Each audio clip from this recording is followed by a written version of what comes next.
তুই আমার বউ হবি, রাইট? আয়, তোর বউ হওয়ার শখ মিটিয়ে দেই। কলেজ থেকে আংশিক দূরত্বে বটগাছের পাশে ইফদিয়ারকে বালির উপর ছুঁড়ে মারে ছেলেটি। তার থুতনি উচ্চ করে ধরে রাগান্বিত গলায় বলে, তোর তেজ ইদানিং বেড়ে যাচ্ছে। সারাদিন পিছে পড়িস কেন রে? তোকে আমার ভালো লাগে না, অসহ্য লাগে, বুঝিস না? নেক্সট টাইম সামনে পড়বি, কসম পচা ডোবার পানিতে চুবাবো। My first and last warning to you. থুতনির উপর থেকে হাত সরিয়ে নিল। কলেজ গেটে চোখে রেখে দ্রুতবেগে নিঃশ্বাস ছাড়ছে। দম আটকে সজোরে ধাক্কা দিল রমণীকে। পুনরায় পড়ে বালির উপর, যার ফলপ্রসূ হাতের কোনোই আঁচড় কাটে। ছলছল চোখে সুদর্শন ছেলেটির মুখ পানে চেয়ে আকুতি ভরা কণ্ঠে বলে, জাবিয়াজ ভাইয়া, কেন তুমি আমায় ভালোবাসো না? প্রতিবার বেহায়ার মতো তোমার কাছে এই দিনটাতে চলে আসি, তাও তুমি আমায় তাড়িয়ে দাও। জাবিয়াজ নামক ছেলেটি নিজের দৃষ্টিকটু তীক্ষ্ণ করে বাঁকা দাঁতে হেসে বলে, you know what, you such a nonsense girl. তোকে কখনো পছন্দ করেছিলাম বলে বলতে পারবি? ইফদিয়ার টনক নড়ে ওঠে। মন জুড়ে বলা কথাটি খোঁজার চেষ্টা করে, কিন্তু উত্তর শূন্য পাওয়া গেল। নজর নামিয়ে বালির দিকে দৃষ্টি রাখে। জাবিয়াজ নিজের ওষ্ঠের উপর দাঁত চেপে হাত মুঠো করে চেঁচিয়ে বলে, গেট লস্ট ফ্রম হেয়ার। যদি থাকিস তাহলে ছেলেদের কোমর দেখিয়ে ঘুরিস। ইফদিয়ার বেহায়ার মতো মুখ ফুলিয়ে তাকিয়ে থাকে জাবিয়াজের দিকে, কিন্তু ছেলেটি জাস্ট পাত্তাহীন ভাব নিয়ে নিজের পথে চলে গেল। কলেজের ভেতর ঢুকে পড়ে। ইফদিয়ার ক্রোধান্বিত হয়ে উঠে দাঁড়ায়। হাতের কোনোই ঝাড়তে ঝাড়তে এগিয়ে গেল, কিন্তু হাঁটার পথেও ঘটল আরেক বিপদ। শাড়ির কুচিজোড়া আলগা হয়ে যায়। পড়ে যায় ভীষণ লজ্জায়। বা কাঁধে কলেজ ব্যাগ শক্তভাবে ঝুলিয়ে রেখে ডান হাতে কুচিজোড়া চেপে হলরুমের দিকে হাঁটা শুরু করে। হলরুমে এসে দরজা আটকে দিল। শাড়ির কুচিগুলো সেফটিপিন দিয়ে শুদ্ধভাবে বেঁধে নিল। আয়নার মধ্যে তার প্রতিবিম্বে অসহায়ত্ব ভাব ফুটে উঠেছে। এই অসহায়ত্বের মূল কারণটি হলো জাবিয়াজ মেশরাফ। কিছুক্ষণ আগের কথা। আজ স্কুল অ্যান্ড কলেজ কেন্দ্রের প্রকৌশলী কেন্দ্র হতে ভার্সিটির স্টুডেন্টস ভিজিটে এসেছে।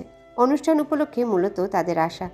জাবিয়াজ কলেজে যেতে চায়নি, কিন্তু সিনিয়র আর স্টুডেন্টস লিডার হওয়ার ভদ্রতার খাতিরে গেল। ইফদিয়ার তার অপেক্ষায় গেটে দাঁড়িয়েছিল। যখন ভিজিটার্স এলো, আগমন শুরু হলো। নিজেকে আড়াল করে ফেলে সে। সবাই ভেতরে চলে যায়, পরন্তু জাবিয়াজ ফোন টিপে একমনে হেঁটে আসছিল। এর সুযোগ লুটে নিল ইফদিয়ার। চট করে জাবিয়াজের গলা আঁকড়ে ধরে লাজুক কণ্ঠে বলে, জয় সোনা, বউ বানাও না। জাবিয়াজ শুনে মুখ তুলে তাকায়। সেই বেহা মেয়েকে দেখে বজ্রপাতের ন্যায় রাগ ঝাড়ে। জাবিয়াজ মেশরাফ হল প্রকৌশলী ও প্রযুক্তি বিভাগের ছাত্র। দ্বিতীয় বর্ষের পরীক্ষা শেষ হয়েছে কিছুদিন হলো। 21 বছর বয়সী যুবক। ঈষৎ হলদেটে গড়নে আলতো সাদা রং মিশ্রিত। ঘন নীলাভ বর্ণের চোখের মণি। নাকের পাশে ছোট একটা ঘন কালো তিল স্থান পেয়েছে। স্পাইক করা চুল। তীক্ষ্ণ ভ্রুযুগল দেখে বোঝা যায় রাগ নিয়ে থাকে সারাক্ষণ। বাঁকা হাসি ওষ্ঠজোরে বহমান, যার ফলে প্রিমোলার দাঁতের অংশভাগ দৃষ্টিনন্দন হয়।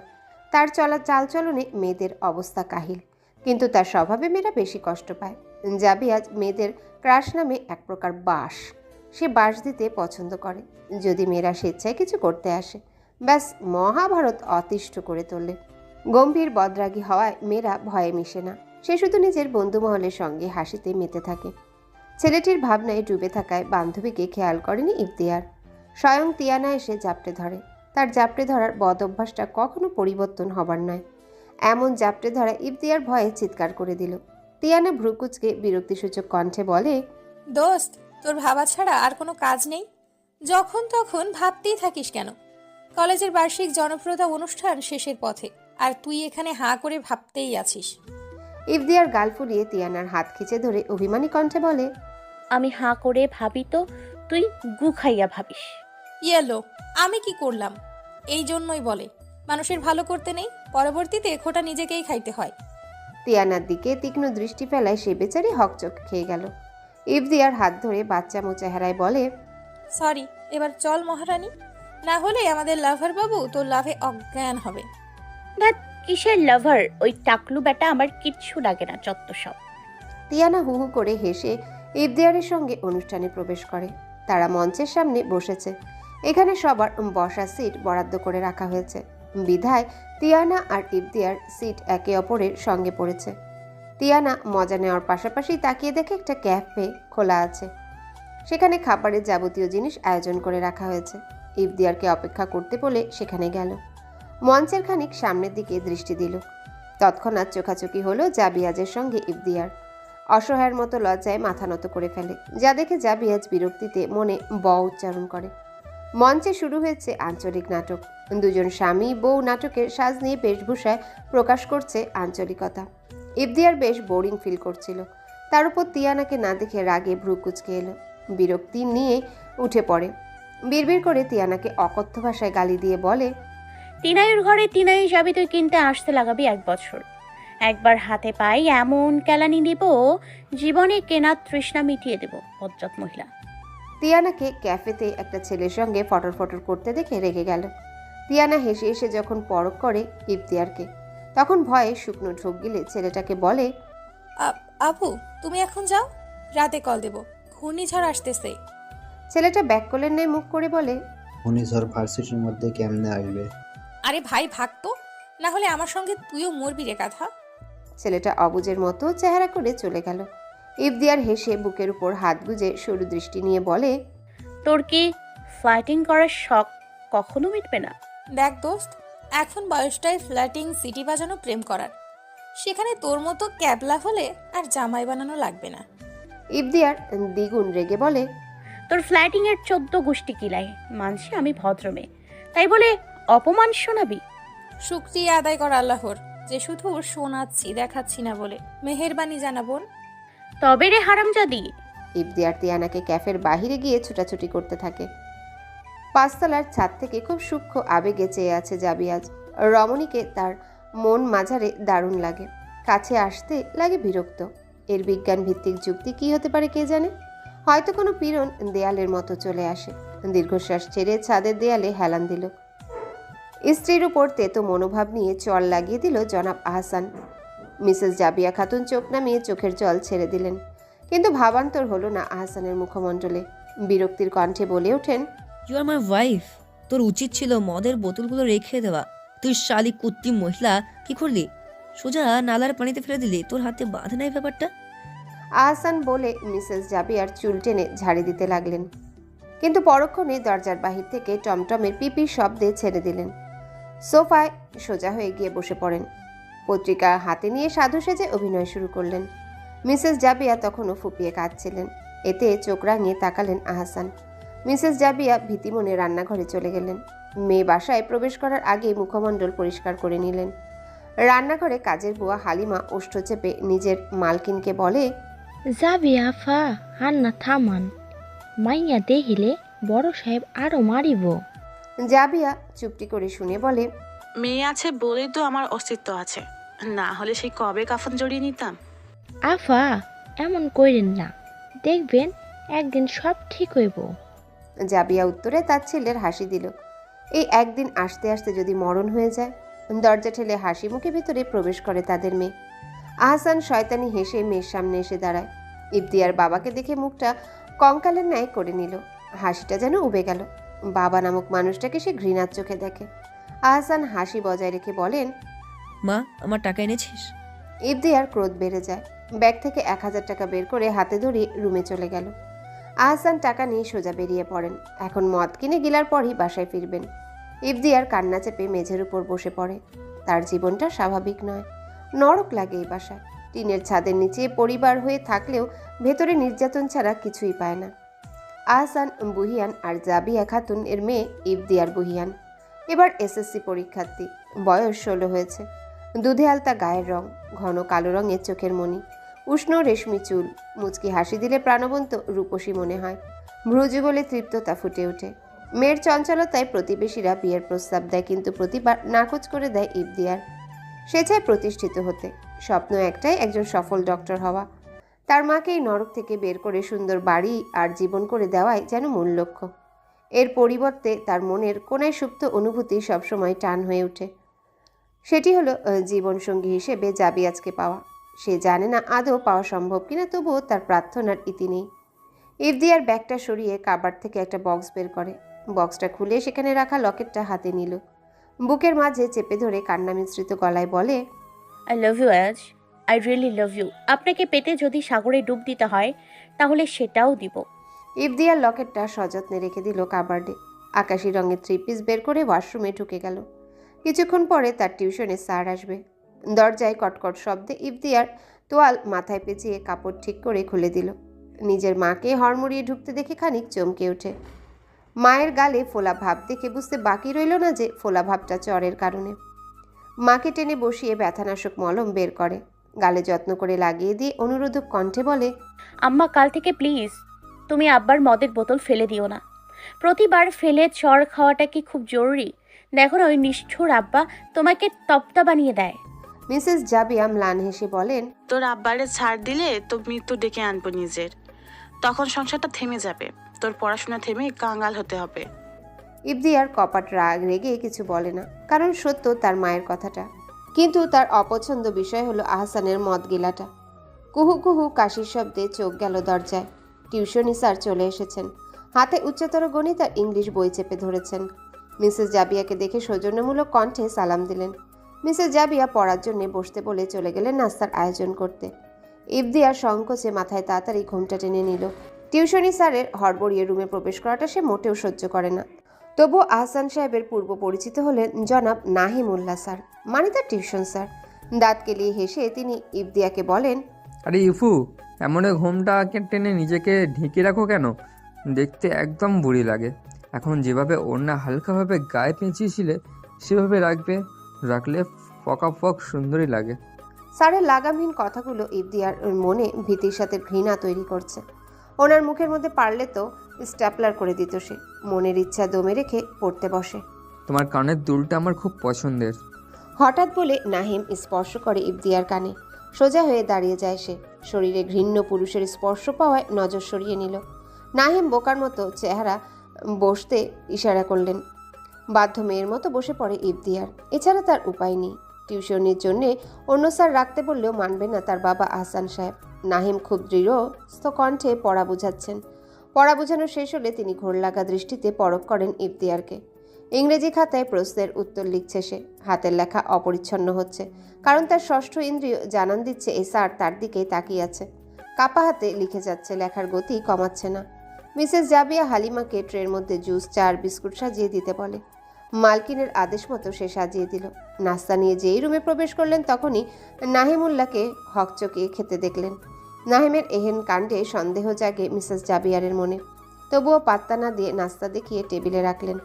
নাহিম নিজেকে স্বাভাবিক করে পড়া চালিয়ে গেলেন। মিসেস জাবিয়াকে দেখে জোরপূর্বক হাসি দিয়ে বলেন, আন্টি, এগুলো করার দরকার প্রয়োজন ছিল না। তা কেমনি বাবা, তুমি খালি পেটে এসেছো শুনেছি, তাই না দিয়ে পারলাম না। ওই তেমন কিছু না, আপনাকে মা মনে হয় ভুল বলেছেন। না, আমি তোমার মা থেকে জানিনি, জেনেছি তোমার আঙ্কেল থেকে। তোমার খুব প্রশংসা করেন তিনি, খুব ভালো পড়াতে পারো দেখে মেয়ের জন্য রেখেছেন। বিনিময়ে নাহিম লাজুক হাসি দিল। অন্যথায় ইফদিয়ার মন বিরক্তিতে ফুলে ওঠে। মিসেস জাবিয়া খুঁটিনাটি কথা সেরে চলে গেলেন। এরই মাঝে চটজলদি নিজের খাতা এগিয়ে দিল ইফদিয়ার। নাহিম দেখে কোনো ভুল ত্রুটি নেই। এতে তিনি খানিক ইতস্তত বোধ করেন, কারণ ওনার এই মুহূর্তে বাসায় যেতে মন চাচ্ছে না। মেয়েটার সঙ্গে উন্মাদনায় ব্যস্ত হতে চাচ্ছে। তবে এর বিপরীতে দাঁড়িয়ে আছে ইফদিয়ার। সে দাঁত কেলিয়ে বলে, স্যার আজ আপনার ছুটি, ওকে বাই। কারো পরোয়া না করে ব্যাগ নিয়ে ছুটে পেলায়। নাহিম রেগে জোরালোভাবে টেবিলে বাড়ি দিলেন। দম আটকে শ্বাস ছেড়ে উঠে দাঁড়ান।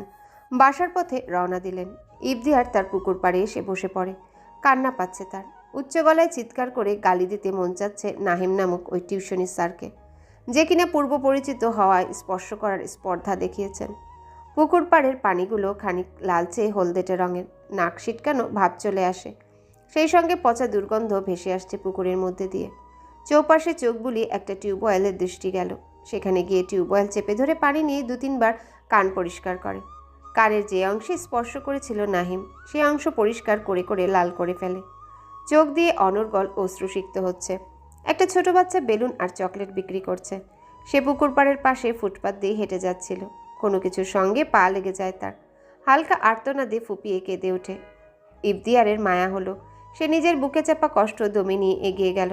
বাচ্চাটাকে পরখ করে দেখে ছেঁড়া একটা ফ্রক পরিহিত মেয়ে, যার বয়স কম বেশি 7 বা 8 হবে। উচ্চতায় অতটা লম্বা নয়। খাটো মেয়ে, কালো বর্ণী শরীরের রং। ইফদিয়ার মাথায় হাত বুলিয়ে সান্ত্বনা দিতে লাগে। নিজের ব্যাগ থেকে রুমাল আর কিছু টাকা বের করে মেয়েটাকে সহায়তা করে। মেয়েটা মুচকি এসে জিজ্ঞাসা করে, এই আপু, তোমার নাম কি? ইফদিয়ার। তুমি খুবই কিউট। এই দিব্যি? প্রত্যুত্তরে চড়া হাসি উপহার দিল ইফতিয়ার। মেয়েটা চলে যায় দৃষ্টির অগোচরে। মাথা ঘুরিয়ে যেই পিছে ফিরবে, হঠাৎ বড় জোর দামড়ার মতো কিছু একটার সঙ্গে ধাক্কা খায়। তাল সামলাতে না পেরে পড়ে যেতে নিল। এর পূর্বে কোমর আঁকড়ে ধরে বলিষ্ঠ দেহের অধিকারী এক যুবক। চোখ বন্ধ রেখে ইফতিয়ার বোঝার চেষ্টা করছে কোনোভাবে কোমর ভেঙে গেল কিনা, কিন্তু চোখ খোলার পর এমন একজনকে দেখে নির্দ্বিধায় মনে ভয় জুড়ে বসে। Again, you come in my way. Do you ever forget what I say in the morning? জাবিয়াজ ভাইয়ের কথায় ভেজি বিড়াল বনে গেল ইফতিয়ার। তবুও কোথায় যেন সাহস জড়ো হলো তার। কেননা পুকুর পাড়টা রাস্তার পাশে, যেহেতু তারা রাস্তার আশেপাশ ঘিরে দাঁড়িয়ে রয়েছে, সেহেতু জাবিয়াজ ভাইয়া চাইলেও পারবেন না কোনো ভুল কিছু করতে। এই কথা ভেবে বাঁকা হাসি দিল ইফতিয়ার। জাবিয়াজ চমকে গেল হাসিটা দেখে। সরু চোখে ঘাড় ঝুঁকিয়ে কাছে এলো ইফতিয়ারের। এতে শক্ত করে কাপড় চেপে ধরে সে। এই লোকটার হুটহাট কাছে আসাটা ভীষণ অস্বস্তি দেয়। জাবিয়াজ কণ্ঠটা তীক্ষ্ণ করে সন্দেহের ন্যায় করে বলে, কি চলছে রে তোর মাথায়? এমনি বাঁকা হাসি দেখালি কেন? চুমু খাবো বলে। হোয়াইট? জাবিয়াজ তৎক্ষণাৎ শটান হয়ে গেল। এই মেয়েটার উপর বিশ্বাস নেই, যখন তখন অসভ্যতামি করে ফেলতে পারে। তাও আবার পাবলিক প্লেস হওয়ায় কোনো প্রকার রাগ দেখাতে পারছে না। মেয়েটার সঙ্গে সহজে পেরেও ওঠে না। নিজের কাজের কথা ভেবে পা ফিরিয়ে নিল। সোজা পথে হাঁটা ধরে। যা দেখে ইফতিয়ার তার সামনে এসে কোমরে হাত রেখে অভিমানী নজরে তাকায়। এই নজরটা যেন জাবিয়াজের মন আর হৃৎপিণ্ডকে ঘায়েল করার জন্য যথেষ্ট। মেয়েটার অভিমানী রূপ দেখলে হৃৎপিণ্ড লাফাতে শুরু করে। মন চায় সেই অভিমানী গালে ওষ্ঠ মিলিয়ে দিতে। নিজের মনের কথা ভেবে নিজেই বোকা বনে গেল। একরাশ গালি মন আর মস্তিষ্কের মাঝে আদান প্রদান করে হালকা ধমকের সুরে বলে, ভেবো না রাস্তা দেখে ছেড়ে দিয়েছি। একা পেলে সত্যি পচা নর্দমায় ডুবাবো, মাইন্ড ইট। ইফতিয়ার কানে নেয়নি কথাটা। ফট করে জাবিয়াজের গালে গভীর রাঙা চুম্বন দিয়ে ভোঁ দৌড় দিল। জাবিয়াজ স্তব্ধ হয়ে যায়। তার শরীরে লোহমর্ষক হয়ে ওঠে। কোনো মেয়ের এতটা সাহস হয়নি আজ অবধি। সেখানে এই মেয়ের সাহস দেখে অবাক না হয়ে পারছে না। যে গালে চুম্বন পেল সেই গাল মুছতে চেয়েও মুছল না। কাজের ব্যাপারে ভেবে যথারীতি প্রস্থান করে। ইফতিয়ার বাসার দরজায় হাত রেখে হাঁপাচ্ছে। এই মুহূর্তে জান যাওয়ার মতো অবস্থা। নিজের বুকের উপর হাত রেখে জোরে শ্বাস টেনে বিড়বিড় করে বলে, আজ তো কামাল হো গয়া, লজ ভুলকর বেশরম হো গয়া। লজ্জায় নিজের মুখ ঢেকে হেসে দিল ইফতিয়ার। তার হাসির শব্দে খেয়াল হলো তার মা ভ্রু বাঁকিয়ে সরু দৃষ্টিতে পরখ করছেন। শুকনো এক ঢোক গিলে আমতা আমতা করে বলে, আম্মা আসলে তিউ এসছিল, ওর সাথে খেলে আসছে। মগের মুলুক পাইছিস? তুই বলবি আর আমি মেনে নিলাম? জানিস মেয়েরা কখন এত লাফায় মুচকি হাসে? যখন তারা প্রেমে জল খায়। তুই কার জল খাইলি? হ্যাঁ। না হ্যাঁ বল, কার লগে প্রেম করে বেড়াস? ও আম্মা, এমন কিছু হয়নি এখনো। আর তুমি কি গ্রাম্য ভাষা ইউজ করছো? একদম এমন করে বলবে না। ওহো, কেন? আমি বুঝি তোর বান্ধবীর মতন না? তুমি আমার প্রিয় আম্মা আর প্রিয় বান্ধবী, ঠিক তিনায়ের মতো। মিসেস জাবিয়াকে পেছন থেকে জড়িয়ে গালে চুম্বন দিয়ে আদুরি গলায় বলে ইফতিয়ার। তিনিও মৃদু হেসে মেয়ের মাথার ডান পাশে চুম্বন এঁকে দিলেন। তাকে ফ্রেশ হয়ে খেতে আসতে বললেন। ঘড়িতে রাত 1টা ছুঁই ছুঁই করে বেজে চলেছে। বাসার প্রতিটা কোণায় পিনপতন নীরবতা বিরাজমান। শুধু ঘুম নেই জাবিয়াজের চোখে। চোখ নিমিলিত করলেই ইফতিয়ারের ওষ্ঠের মিলন দেখতে পায়। তৎক্ষণাৎ চট করে চোখ উন্মুক্ত করে ফেলে। বিছানায় শোয়া অবস্থায় এপাশ ওপাশ ফিরছে, যেন একাধারে পায়চারি করছে। মনটা যেন উন্মাদের মতো চাইছে কিছু, তবুও নিজের ভ্রম ভেবে পাত্তা দিল না। ঘুমের রাজ্যে যেতে না পেরে উঠে দাঁড়িয়ে যায়। ব্যালকনিতে গিয়ে বসে। দূর আকাশে পূর্ণিমার চাঁদ উঠেছে। একদম উজ্জ্বলতায় চকচক করছে চাঁদটি। এই চাঁদের সাথে সাদৃশ্য পেয়েছে ইফতিয়ার নামক মেয়েটির মুখশ্রী। চাঁদ যতটা নিষ্পাপ, পবিত্র আর অমায়িক লাগছে, ইফতিয়ারের চাল স্বভাব হাসিতেও সেগুলা ফুটে ওঠে। তবে মস্তিষ্ক একথা মানতে নারাজ। হঠাৎ কিছু ভাঙার শব্দে চমকে ওঠে। দরজা খুলে বের হলো রুম থেকে।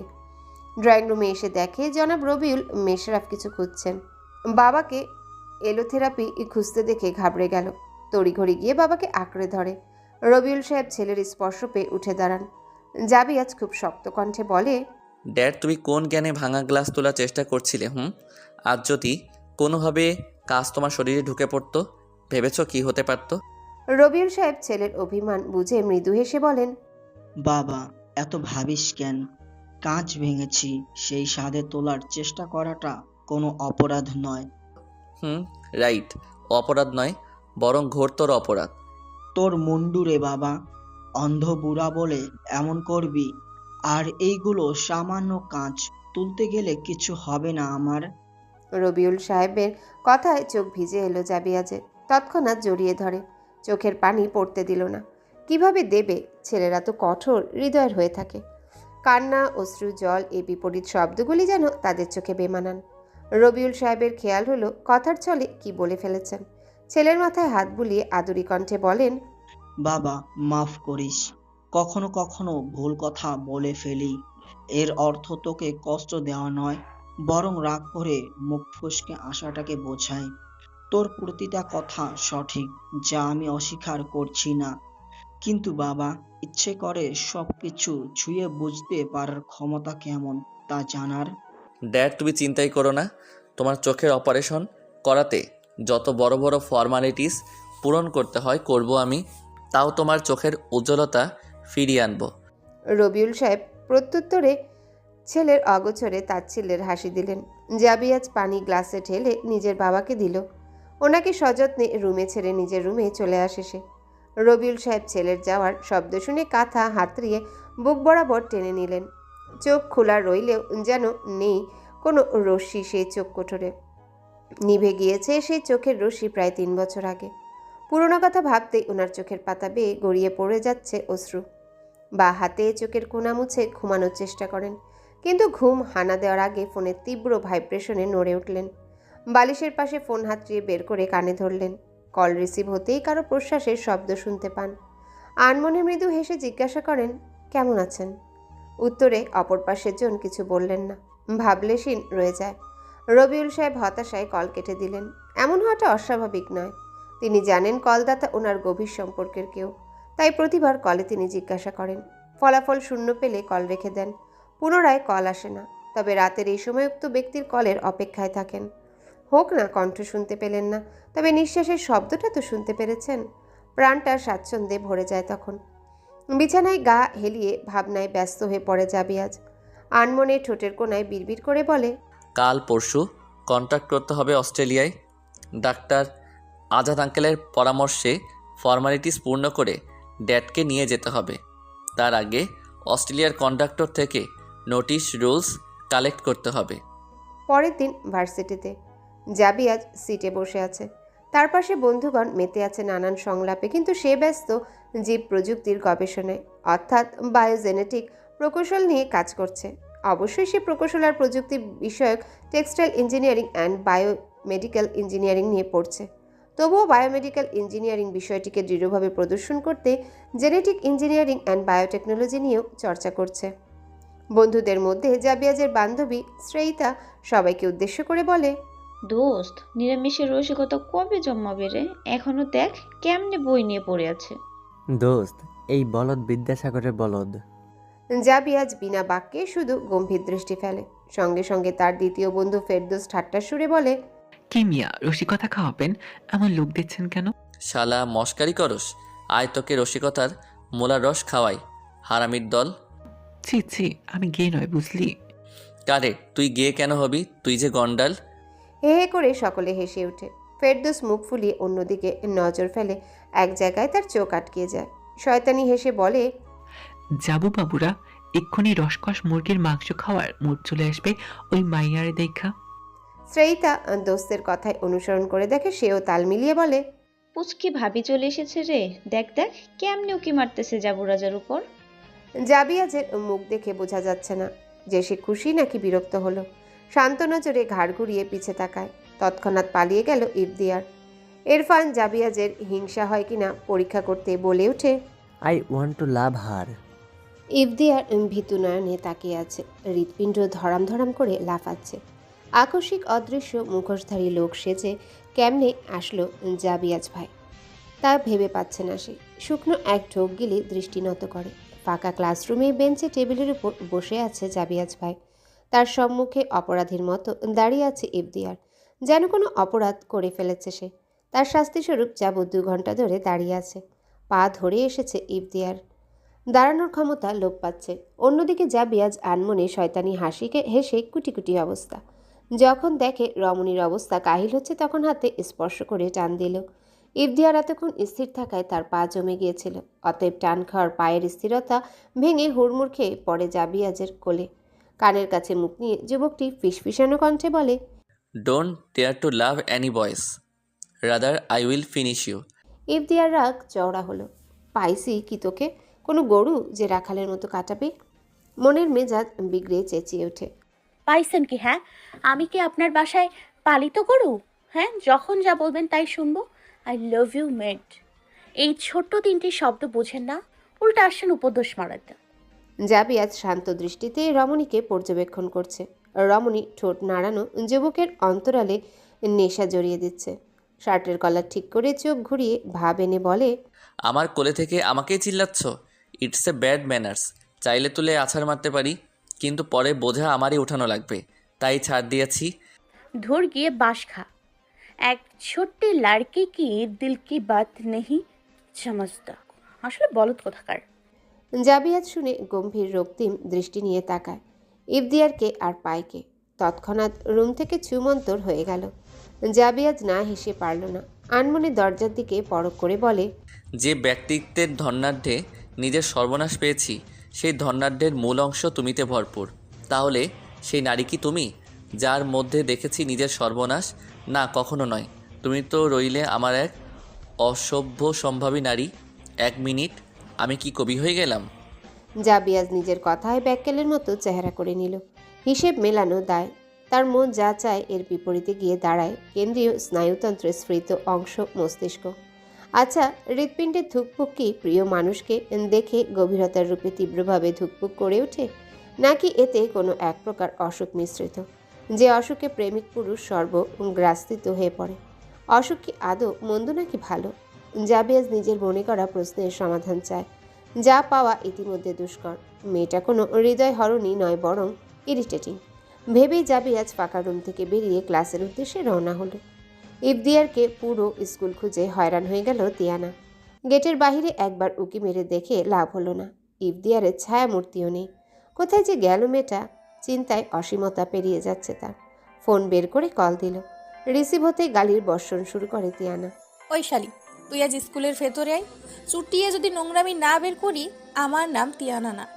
আচ্ছা, এখন তোর নাম ফাটাবাস রাখবো। কেমন সুন্দর না নামটা?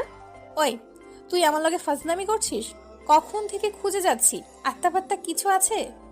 ও বাবা, তোকে আত্মাও কেন দেব, পাত্তাও কেন দিব? হ্যাঁ, তবে রে, আয় সামনে, হাতে নাতে একবার ধরি, তারপর বুঝাবো। তাহলে যা, সামনেই আসবো না। তিয়ানা শান্ত হলো। এতক্ষণ ডিপ্রেশনে কত কি বলে ফেললো। কলটা কানে রেখে স্বাভাবিক আহ্লাদি কণ্ঠে বলে, কই এবার আয়। ভূত! তিয়ানা এক চিৎকারে লাফিয়ে ওঠে। সে স্কুলের মধ্যে থাকা বেঞ্চে বসেছিল। পেজ থেকে ভূতের মতো ভয় লাগিয়ে দিল ইফতিয়ার। তিয়ানা হাঁ করে ভয়ার্ত চেহারা করে রেখেছে, যা দেখে পেট ফুলিয়ে হেসে চলেছে ইফতিয়ার। তিয়ানা ঠোঁট কামড়ে কাদো কাদো চেহারা করে বলে, যা, তোর সঙ্গে কথা নেই। আমার মতো বাচ্চা মেয়েকে ভয় লাগিয়েছিস, জীবনেও তোর কের হইতো না। দেখিস, বদরাগী জামাই পাইবি, একদম জ্বালাইয়া পুড়াইয়া তোরে স্থায়ী কইটা খাবে। আমার মতো বাচ্চারে কাদাস, কথা নাই আরই তোর লগে। ইফতিয়ার মুহূর্তে সিরিয়াস চেহারা করে তিয়ানাকে চাপড়ে ধরে সরি বলে, কিন্তু বেচারা সত্যি সত্যি ভয় পেয়েছে। 2-3 বার বুকে ফু দিচ্ছে। ইফতিয়ার কান ধরে সরি বলতে তিয়ানা তার হাত নামিয়ে বলে, হইছে হইছে, আমি আবার মহানুভূতিশীল মানুষ, কারণ সরি অ্যাকসেপ্ট না করে থাকতেই পারি না। ফিক করে হেসে দিল ইফতিয়ার। তিয়ানাও হেসে 2 বান্ধবী হাতে হাত রেখে ক্লাসরুমে প্রবেশ করে। এদিকে জাবিয়াজ পড়ল মুসিবতে। বন্ধুগণ তাকে আটকে রেখেছে। তাদেরকে যুক্তিস্বরূপ বলতে হবে যে ফাঁকা রুমে সে আর ইফতিয়ার কী করছে, আর কেনই বা ইফতিয়ার এমন ছুটে পালালো। এর উত্তর যেন তাদের চাই। জাবিয়াজকে নীরব থাকতে দেখে শ্রেয়িতা হাতে থাকা কলম দিয়ে কুতা মারে ইরফানকে। ইরফান জানে জাবিয়াজের সামনে যখন সে হিংসাত্মক কথাটি বলেছিল, এর প্রতিফলে সে ইফতিয়ারকে রুমে টেনে নিয়ে গিয়েছিল, যা সকলের চোখ ফাঁকি দিতে পারলেও the great Irfan the detective বয়কে দেওয়া সম্ভব না। কিছুক্ষণ আগের ঘটনা। ইরফানের কথায় জাবিয়াজ কোনো রূপ ভনিতা করে না, বরঞ্চ শান্ত উৎফুল্ল কণ্ঠে বলে, ওয়ান্ডারফুল। নিজের পায়ে নিজে কুড়াল মারবি, আমি না হয় তখন তোর লাপসানের মজা উড়াবো। ইরফান ঠোঁট ফুলিয়ে শ্রেয়তীর কানে ফিসফিসিয়ে বলে, বলে কি, বোঝায় কি? একেই বলে বলদ। হক কথার মান নেই, তাই তো বিজ্ঞ লোকে বলেছে কারো ভালো করতে নেই। অকর্মা ডেকে যে তুই। ফেরদৌস ঠাট্টা করে শ্রেয়িতাদের উদ্দেশ্যে বলে, এই বড়দের কথা বাদ দে তো, হের জীবনে লাভ টাভ হইতো না, বুঝলি? জাবিয়াজের দলভুক্ত সব উঠে গেল পার্টি থেকে। তারা উন্মুক্ত আকাশের নিচে ভার্সিটির পেছনের দিকে পাটি বিছিয়ে বসেছিল। ফেরদৌস ক্লাসরুমে যেতে নিলে জাবিয়াজ ডাক দেয়। সে এলে তার হাতে নিজের 1 ডজন বই ধরিয়ে বলে, দোস্ত, ওয়াশরুমে যাচ্ছি, আমার টেবিলে ব্যাগের উপর বইগুলো রেখে দিস। ফেরদৌস মাথা নেড়ে চলে গেল। জাবিয়াজ ওয়াশরুমে না গিয়ে সোজা ইফদিয়ার স্কুলের গেটে গেল। ইফদিয়ার স্কুল জাবিয়াজের ভার্সিটির খুব নিকটে। 5 মিনিট হেঁটে গেলে গেটের সামনে আসা যায়। ইফদিয়ার ভাগ্যবশত গেটে দাঁড়িয়ে অপেক্ষা করছিল তিয়ানার জন্য। আজ সকালে একবার উকি মেরেছিল জাবিয়াজ ভাইয়ের দিকে, কিন্তু নিজেই লজ্জায় পড়ে পালিয়ে গেল। কেননা জাবিয়াজের বন্ধুগণ তাকে দেখে জাবিয়াজের ভাইকে নিয়ে মশকরা করছিল। হঠাৎ হাতে টান পড়ায় খেয়াল করে জাবিয়াজ রক্তিম দৃষ্টিতে চেয়ে আছে। ভীতু মনে ঢোক গিলে আমতা আমতা করে বলে, আবিয়াজ ভাইয়া, আপনি? পূর্ণ বাক্য হওয়ার আগেই হিচড়ে স্কুলের ফাঁকা রুমে নিয়ে গেল। সেখানে শাস্তিস্বরূপ দাঁড় করিয়ে শোধ লুটিয়ে নিল। ইফদিয়ারকে লাজুকভাবে বের হতে দেখে ফেলে এক ইরফান। সে ভার্সিটির দোতলায় ছিল। দোতলায় সে ক্যাটাগরি ল্যাবে একটা টবে মাটি খুঁড়ছিল। মাটি খুঁড়ে টবে ভরপুর করে টবটা সযত্নে টেবিলের উপর রেখে দিল। নিজের শরীর থেকে অ্যাপ্রন আর হাত থেকে গ্লাভস খুলে মুখ ধুয়ে নিল। দরজা খুলে বেরিয়ে গেল ল্যাব থেকে। দোতলার রেলিংয়ের কাছে এলো হালকা মৌসুমি শীতল বাতাস উপভোগ করতে। তাদের ভার্সিটি থেকে ইফদিয়ার স্কুল সরাসরি দেখা যায়। কে যায় আসে সব। তৎক্ষণাৎ ইফদিয়ার পিছনে জাবিয়াজকে বের হতে দেখে নিজেই বোকা বনে গেল। প্রথমে মনে করলো নিজের ভ্রম, পরের বার চোখ কুচলে খেয়াল করতে দৃষ্টিকোণে ধরা পড়ে গেল জাবিয়াজ। বর্তমানে শ্রেয়তী ঠোঁট কামড়ে লাজুক কণ্ঠে বলে, ইস, আমার মেহনত ছাড়ও যদি এমনটা করতো কতই না রোমান্টিক হতো। ইরফান হাঁ করে বলে, মেহনত চার ওই হিটলার দাদার তোর সঙ্গে রোমান্স? আরে ভাই, কেউ আমার থামা, হাসি থামে না কা। ওই বেদ্যপোলা, মেহনত স্যারকে একদম হিটলার বলবি না। সেই হ্যান্ডসাম, যদিও কথাবার্তা একটু আখরুওয়ালা, তাও আমি বউ হিসেবে চালিয়ে নেব। হয়, ওই আক্রুর জীবন টানা টানা করে দিবি আর কি। ধুর, হাড্ডি স্যার। জাবিয়াজ ওদের নানা কথোপকথন শুনে আনমনে হাসছে। তাদের বন্ধুগণের এই এক রসিকতা তার কাছে বেশ পছন্দনীয়। তারা কথায় এতটাই পটু যে তাদের মাধ্যমে নিজের অজান্তেই খারাপ হওয়া মনটাও বুঝি ভালো হয়ে যায়। ক্লাসরুমে ফারুক সাহেব প্রবেশ করলেন। তিনি জাবিয়াজদের প্রযুক্তিবিদ্যার স্যার। ফেরদৌস নীরব হয়ে গেল, কেননা উক্ত স্যার স্বয়ং তার বাবা। ইরফান হেহে করে হেসে ফেরদৌসের কানের কাছে ফিসফিসিয়ে বলে, তোর বাপরে জিগাই, স্যার ফেরদৌস কইছে হ্যাঁ নাকি বিয়া। ফেরদৌস চোখ জোড়া বড় করে তাকায়। সেই চোখের মধ্যে অগ্নি শর্মা ভেসে উঠেছে।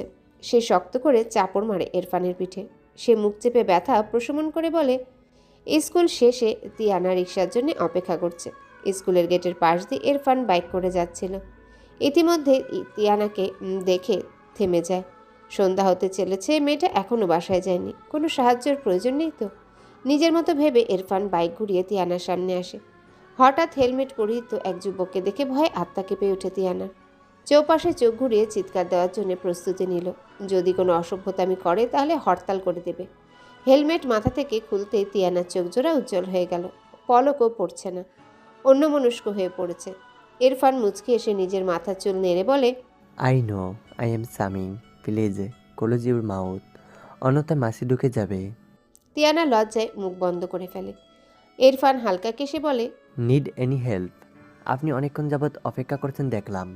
তিয়ানা খুশিতে ফটাফট মুখের বুলি শুরু করে দিল। এই আসবে, সেই হয়েছিল, ওই হয়েছিল। ইরফান বিরক্ত হয়ে দিল এক ধমক। তিয়ানা চুপসে গেল।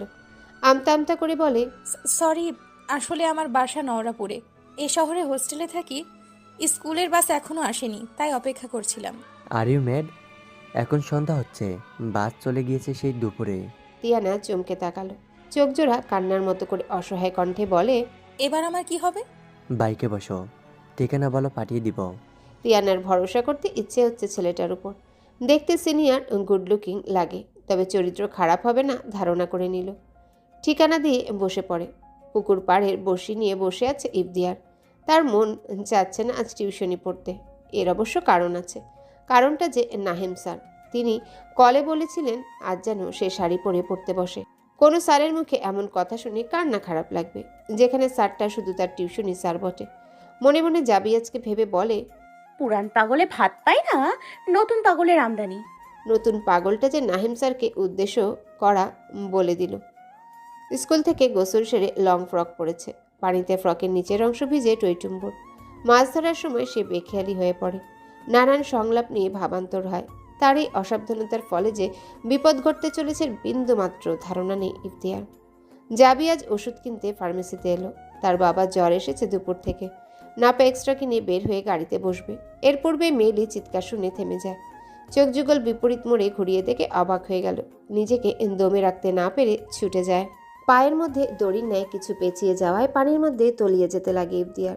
মুখের মধ্যে পানি ঢুকেছে, যার ফলে কাশি দিয়ে অতীব কষ্টে চেঁচাচ্ছে, কিন্তু চৌপাশে হর্ন বাজার ফলে তার চেঁচানো কারো কানে পৌঁছাচ্ছে না। পুকুর পাড়টা তাদের বাসা থেকে খানিক দূরত্বে অবস্থিত, যার ফলে বাসার কেউ জানে না ইফতিয়ার যেখানে। সে কষ্ট করে নিজের হাত বড়শির মধ্যে পেঁচিয়ে টান দিল, কিন্তু ভাগ্য সহায় হলো না।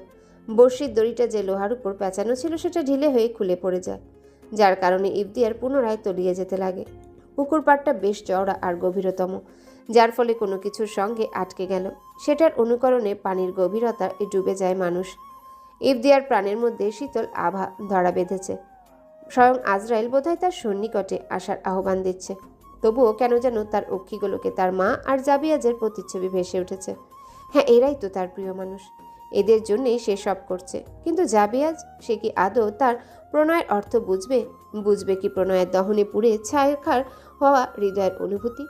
এই বিপদ সম্মুখীন মুহূর্তে লোকটার কথা ভীষণভাবে মনে নাড়া দিচ্ছে, বড্ড ভাবাচ্ছে তার কথা। লোকটা কি আসবে তাকে বাঁচাতে, নাকি শুধুই তার মনের ভ্রম রয়ে যাবে? ধীরে ধীরে পানির নিচে ডুবে যায় ইফতিয়ার। গালের মধ্যে পানি প্রবেশ করছে ক্রমান্বয়ে। চোখ যুগল নীরবে নিশ্রান্ত হয়ে গেল। শরীরের অঙ্গ প্রত্যঙ্গ অবশ্যই ডুবে যেতে লাগে। মিসেস জাবিয়ার রুমে বসে চুপটি করে পা টিপছেন আহসান সাহেবের। ডান হাতে ধারালো প্যান্টের বেল্ট ধরে বাঁ হাতে মদ গেলছেন। মেয়ের জমানো টাকায় মদ কিনে আয়েসে ওড়াচ্ছেন। এই অমানুষকে কি কখনো বাবা বলে সায় দেওয়া যায়? কখনো নয়। যে মানুষ বাবা নামের কলঙ্ক, সে বাবা নয়, একজন অমানুষের প্রতিচ্ছবি। তবুও এই অমানুষের সঙ্গে চুপ করে সংসার চালিয়ে যাচ্ছেন মিসেস জাবিয়া। এখনও স্বামীর রাগান্বিত হওয়ার ভয়ে পা টিপছেন। আহসান সাহেবের বেডরুমের বাহির থেকে ড্রয়িং রুমে মেঝে পরিষ্কার করছেন হালিমা।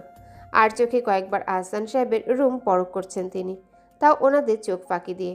হালিমা বেগম বয়সে 30 বছরের বেশি হবেন, তাও শরীরে বেশ জোর আছে ওনার।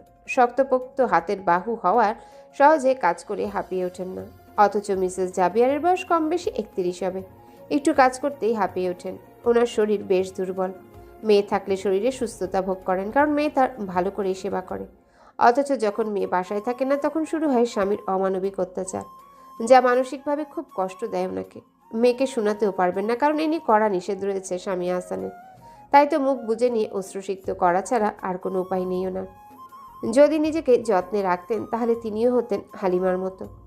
আহসান মদের বোতল খেয়াল করলেন, শেষ কয়েকটা বোতল। এবার যেন ওনার মাথায় নেশা ধরেছে। অমানবিক চাহিদা পূরণের ন্যায় দাঁড়িয়ে যান। মিসেস জাবিয়ার বাহু চেপে ধরেন।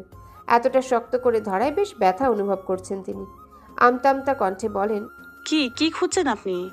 তোর সোনার হার এক্ষুনি বের করে দে। চমকে তাকান তিনি, আশ্চর্য না হয়ে পারছেন না। যে সোনার হারটা স্বয়ং আহসান সাহেবের মা মানে ওনার শাশুড়ি মা দিয়েছেন, সেই হারটা কিনা তিনি ছিনিয়ে নিতে চান। কষ্টক্লেশ জমিয়ে মিহি কণ্ঠে বলেন, ওই সোনার হার দিয়ে কি করবেন? তোর কি রে সালা, তুই হারটা দে। ওইটা আমার। আম্মা মরেছে বহুত আগে, তুই দে। না, আপনি আগে বলুন কি করবেন। আহসান সাহেব অকথ্য ভাষায় গালি দিয়ে মিসেস জাবিয়াকে ধাক্কা দিলেন। অপ্রতিকূল ঘটনায় তিনি বিছানায় চিপায় কপালে আঘাত পেলেন। কপাল চেপে নিভু চোখে পরখ করলেন স্বামীর দিকে। আহসান আলমারি খুলে কাপড় চোপড় উজাড় করে ফেললেন। শেষমেশ আলমারি ড্রয়ারে পেলেন সোনার হারটা। সেটা নিয়ে পৈশাচিক হাসি দিয়ে বেরিয়ে গেলেন বাসা থেকে। মিসেস জাবিয়া কষ্টে উঠে দাঁড়ালেন। ওনার মন চাচ্ছে ছুটে যেতে স্বামী যাওয়ার পথে, কিন্তু চোখ অন্ধকার নেমে এসেছে। কপালের ক্ষত পায় অজ্ঞান হয়ে গেলেন। হালিমা উচ্চ শব্দ শুনে রান্নাঘর হতে উকি দিলেন। তখন মালিককে বের হতে দেখে তিনি তড়িঘড়ি রুমে যান। কিছুক্ষণ আগে তিনি ড্রয়িং রুম পরিষ্কার করে রান্নাঘরে গিয়েছিলেন। এই কিছুক্ষণটায় বড় কিছু ঘটে যাবে বলে ভাবেননি তিনি। রুমে এসে মালকিনকে ক্ষতপূর্ণ দেখে অপ্রস্তুত হয়ে পড়লেন। আহত দৃষ্টি নিয়ে মালকিনের পাশে বসে ডাক দিলেন, কিন্তু চোখ না খোলায় বুঝতে পারলেন মালকিন অজ্ঞান হয়েছেন। সাবধানে মিসেস জাবিয়াকে বিছানায় শুইয়ে দিলেন। ঘরোয়া পদ্ধতিতে কপালের কেটে যাওয়া অংশ কাপড় দ্বারা বেঁধে দিলেন। অপেক্ষা করতে লাগলেন ইফদিয়ার মামুনির। মাটির উপর শুয়ে আছে ইফদিয়ার, মুখ থেকে অনর্গল পানি বের করছে। বেশ পানি জমেছে রমণীর পেটে। পেটের উপর স্থিরভাবে হাত রেখে ক্রমান্বয়ে চাপ দিচ্ছে জাবিয়ার। পরনে শার্ট প্যান্ট ভিজে একাকার। রমণীর শরীর প্রায় শীতল হয়ে পড়েছে, হাত জোড়া অবশ আর ঠান্ডা হয়ে আছে। জাবিয়াজের বুকটা অমার্জিতভাবে ধরফর করছে। কোনো কিছু হারানোর আশঙ্কা মনে জেগেছে তার। চোখ জোড়া রক্তিম লাল আভায় পরিণত হয়েছে। মুখ থেকে শুধু প্লিজ প্লিজ শব্দটা বের হচ্ছে। ইফদিয়ার জ্ঞান শূন্যতায় জাবিয়াজের বুক শূন্যতা অনুভব করাচ্ছে। রমণীর হাতেই গরম ভাব নিচ্ছে নিজের হাত দিয়ে চাপ দিয়ে। মাটির উপর জাবিয়াজ নিজের ফোন রেখে পুকুরে ডুব দিয়েছিল, সেটি নিয়ে অ্যাম্বুলেন্সের ব্যবস্থা করে। Quick come here, I will give you only 5 minute. জাবিয়াজের কথায় ঘাবড়ে অ্যাম্বুলেন্স নিয়ে বের হলো নার্সগণ। রমণীকে নিজের কোট পরিয়ে দিল, কোলে তুলে রাস্তার মোড়ে নিয়ে আছে। সেখানে অ্যাম্বুলেন্স এসে হাজির হয়ে যায়। ডক্টর ভেতরেই বসেছিলেন। পেশেন্ট আসায় চটজলদি জাবিয়াজ তাকে স্কেচারে রাখে। ডক্টর একজন মহিলা ছিলেন বিধায় তিনি যথাসম্ভব জ্ঞান ফিরিয়ে আনেন ইফদিয়ার।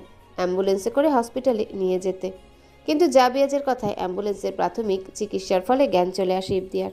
ডক্টর ঠান্ডা না লাগার জন্য 2টো ওষুধ প্রেসক্রিপশন করে দিলেন। জাবিয়াজ অ্যাম্বুলেন্সের বাইরে পায়চারি করছিল। অ্যাম্বুলেন্সের দরজা খোলার পর দেখে ইফদিয়ার কাঁপছে শীতে। ঠান্ডার কারণে অতিরিক্ত ফর্সা রক্তপিশাচী নারী লাগছে রমণীকে। ডক্টর প্রেসক্রিপশনটা জাবিয়াজকে দিল আর সংক্ষেপে বলেন, ওয়াইফের খেয়াল রাখবেন। দুজনেই চমকে গেল। ইফদিয়ার লাজুক নয়নে মিটিমিটি হাসছে। জাবিয়াজ চোয়াল শক্ত করে তাকায়। ডক্টর অ্যাম্বুলেন্সের ড্রাইভারকে গাড়ি ঘুরিয়ে হসপিটালের পথে যেতে বলে। You shout your smile, I can tolerate. বললেই হলো। আজ দেখলাম তো কেমনে টলারেট করলে। এক্সকিউজ মি মিস, যেমন ভাবছো তেমন নয়। মনুষ্যত্বের খাতিরে ডুব দিয়েছিলাম। ভাঙবে তাও মোচকাবে না। জানি ফিলিং আমার জন্য আছে, শুধু মুখ থেকে বের করা বাকি। মনের মাঝে কথাটা ভেবে আনমনে লাজুক হেসে ওঠে ইফদিয়ার। চলো। জাবিয়াজের ধমকি সুরে বলায় ইফদিয়ারের হুঁশ ফিরে। সেও জাবিয়াজের অনুসরণ করে গাড়ির কাছে গেল। গাড়িতে উঠিয়ে নিলে জাবিয়াজ শান্ত কণ্ঠে বলে, বাসায় ঠিকানা দাও, গিয়ে ড্রেস চেঞ্জ করে ফেলবে। নাও এগুলো ওষুধ। ইফদিয়ারকে বসিয়ে সে ফার্মেসি থেকে ওষুধ কিনে এনেছিল। রমণী মুচকি হেসে বলে, জামাই হবার আগে থেকে কেয়ারিং শুরু করে দিলেন, নট ব্যাড। ইউ। বেশ রাগ মিশ্রিত কণ্ঠে বলেও লাভ হলো না। ইফদিয়ার পূর্বের ন্যায় মিটমিটিয়ে হেসে যাচ্ছে। বাসায় এসে দেখে হালিমা মায়ের পাশে বসে আছে। ইফদিয়ারের ভয় হলো মায়ের কিছু হলো না তো। রুমে গিয়ে দেখে মায়ের কপালে ব্যান্ডেজ করা। হালিমা ইফদিয়ারকে দেখে কাপা কাপা কণ্ঠে, মামুনি, কি হয়েছিল? হালিমা শুরু থেকে শেষ অবধি কথাগুলো জানায়। শুনে যেন ক্রোধ হলো ভীষণ। ইফদিয়ার ফোন হাতে নিয়ে আহসান সাহেবের ফোনে কল দিলেন। রিং হচ্ছে, তবে তিনি উঠাচ্ছেন না। পরপর 3বার চেষ্টা করেও পাওয়া গেল না আহসান সাহেবকে। ইফদিয়ার হালিমাকে কড়া গলায় আদেশ দিল, আজ ঘরের দরজা খুলবেন না ভুলেও যেন ঘরের চৌকাঠে আহসান ভুইয়ানের ছায়ামূর্তি না দেখি। হালিমা খুশি মনে রাজি হয়ে গেলেন। তিনি রুম থেকে বেরিয়ে গেলে ইফদিয়ার ফ্রেশ হয়ে গরম পোশাক পরে মিসেস জাবিয়ার পাশে শুয়ে পড়ে। জাবিয়াজ বাসায় এসে দেখে ড্রয়িং রুমে মেহমান ভর্তি। হঠাৎ তো মেহমান দেখে সন্দেহ জাগে তার মনে। বাবাকে একজন ছোটোখাটো পোশাক পরিহিত রমণীর পাশে বসা দেখে সন্দেহ নিয়ে এগিয়ে গেল। রবিউল সাহেব ছেলের পায়ের শব্দ অনুভব করে মুচকি হাসেন। তিনি দাঁড়িয়ে যান। জাবিয়াজ কাছে গিয়ে রবিউল সাহেবকে জড়িয়ে ধরে বলে, ড্যাড, এসব কি? এত মানুষ কেন বাসায়? আজ কি কোনো অনুষ্ঠান ছিল? রবিউল সাহেব মনের মধ্যে সংকোচ বোধ করছেন। তিনি এখন যে বাক্য মুখের উপর আনবেন সেটি শুনে ছেলে কেমন রিয়্যাক্ট করবে তা চিন্তায় ফেলে দিচ্ছে। তিনি ছেলেকে ধরে একটা ফাঁকা রুমের ভেতরে এলেন। দরজা হালকা ভিজিয়ে ছেলেকে নিয়ে বিছানার উপর বসান। ছেলের হাতে নিজের হাত আবদ্ধ করে আদুরে কণ্ঠে বলেন, বাবা, আমি তোর বিয়ে ঠিক করেছি। আহসান সাহেবকে কয়েকজন লোক মিলে জেরা করছেন। বাসার ভেতরে হট্টগোলের শব্দ ভেসে আসায় পড়া থেকে উঠে দাঁড়ায় ইফদিয়ার। মিসেস জাবিয়া জেগেছেন প্রায় অনেকক্ষণ হলো, বেশ সুস্থ আছেন। মিসেস হালিমা রান্নার কার্য সেরে বসেছিলেন নিজের রুমে। ওনার জন্য বরাদ্দ করে রাখা হয়েছে নিজস্ব এক রুম। ছোটোখাটো একটা তাক, আলমারি, ড্রেসিং টেবিল দিয়ে রুমটা সাজিয়ে হালিমাকে দিয়েছেন মিসেস জাবিয়া। মিসেস হালিমার এই পৃথিবীতে আপন বলতে একটা ছেলে আছে, তবে সেই ছেলের মধ্যে ছিল না মায়ের প্রতি কোনো স্নেহ মায়া, বরং নিজের মতো একটা মেয়ে পছন্দ করে বিয়ে করে সংসার করছে। মা কোথায় আছে এর খবর আজও জানে না ওনার ছেলে। বৃদ্ধাশ্রমে ছেড়ে চলে গিয়েছিল ওনার ছেলে। সেখান থেকে একদিন মিসেস জাবিয়া খাতুনের সঙ্গে পরিচয় হলেন মিসেস হালিমা বেগম। তিনি বৃদ্ধাশ্রমে প্রতিদিন না হলেও কয়েক মাস পর পর ঘুরে আসতেন। সেখানে লোকজনের সঙ্গে ওনার বেশ হাবভাব রয়েছে। মিসেস হালিমার মধ্যে বোন বন্ধুত্ব স্বভাব পাওয়ায় মিসেস জাবিয়া নিজের টিনের বাসায় ছাদ করে দেন। বাসার বাহির থেকে হইচই শুনতে পেলেন মিসেস হালিমা। তিনিও উঠে চলে এলেন মিসেস জাবিয়ার কাছে। ইফদিয়ার দরজার সামনে দাঁড়িয়ে আছে। বাহিরে প্রচুর কথা শোনা যাচ্ছে। শুনেই বুঝতে পেরেছে পাড়ার প্রতিবেশী সকলে জমাট হয়েছে। কেন যেন খুব ভয় হচ্ছে তার। সমাজের মধ্যে বাস করে তারা। এখন না জানি কি কুকর্ম রটিয়েছেন জনাব আহসান। বাবাকে গালমন্দ করে দরজা খুলে দিল ইফদিয়ার। তৎক্ষণাৎ হড়মুড়িয়ে প্রবেশ করে কয়েক বৃদ্ধ লোক। বেশ আশ্চর্য হয়ে গেল তিনজন। মিসেস জাবিয়া নিজের শাড়ির আঁচল পিঠে টেনে এনে ঘোমটায় মাথায় দিলেন। বাসার মধ্যে লোকজনের সঙ্গে চেয়ারম্যান এসেছেন এই পাড়ার প্রধান পরিচালক। ওনাকে দেখে ইফদিয়ার জড়তার ন্যায় রুমে চলে গেল। কিশোরী রমণীকে দেখে চেয়ারম্যান কিছু বলল না। মিসেস জাবিয়াকে উদ্দেশ্য করে বলেন, আপনি কি অক্ষম হয়ে পড়েছেন মিসেস বুরিয়ান?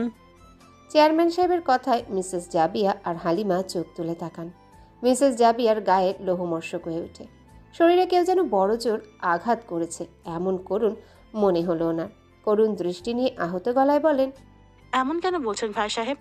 আমার দ্বারা কি কোনো ভুল হয়েছে? তা আমি নয়, আপনার স্বামী থেকে জিজ্ঞেস করুন। তিনি কি করেছেন এমন? চেয়ারম্যানের পিছে থাকা কয়েক যুবক ছেলে দেখতে বখাটে ধরনের ছিল। তারা পরিবেশটাকে আরো তিক্ত করতে পিছপা হলো না। সুযোগটা কাজে লাগিয়ে বলে, বুড়া বয়সে বলে খুব চাহিদা পূরণে ইচ্ছা জাগে আন্টি। মিসেস জাবিয়ার যুবকের কথা শুনে লজ্জায় মাথা নুইয়ে নিলেন। মাকে কটূক্তি কথা শুনতে হচ্ছে, যা মোটেও সহ্য করতে পারছে না রুমে বদ্ধ থাকা ইফতিয়ার। সে গিয়ে প্রতিবাদ করতে চায়, কিন্তু তার হাত তালাবদ্ধ। কেননা দরজা খোলার কিছুক্ষণ আগে তার মা প্রতিজ্ঞা করিয়েছেন, শোন মা, যা কিছু হোক না কেন তুই দরজা খুলে সোজা রুমে ঢুকে যাবি, কোনো মতেও বাহিরে আসবি না, কসম দে আমায়। মায়ের কথায় বিরক্ত হলো ইফতিয়ার।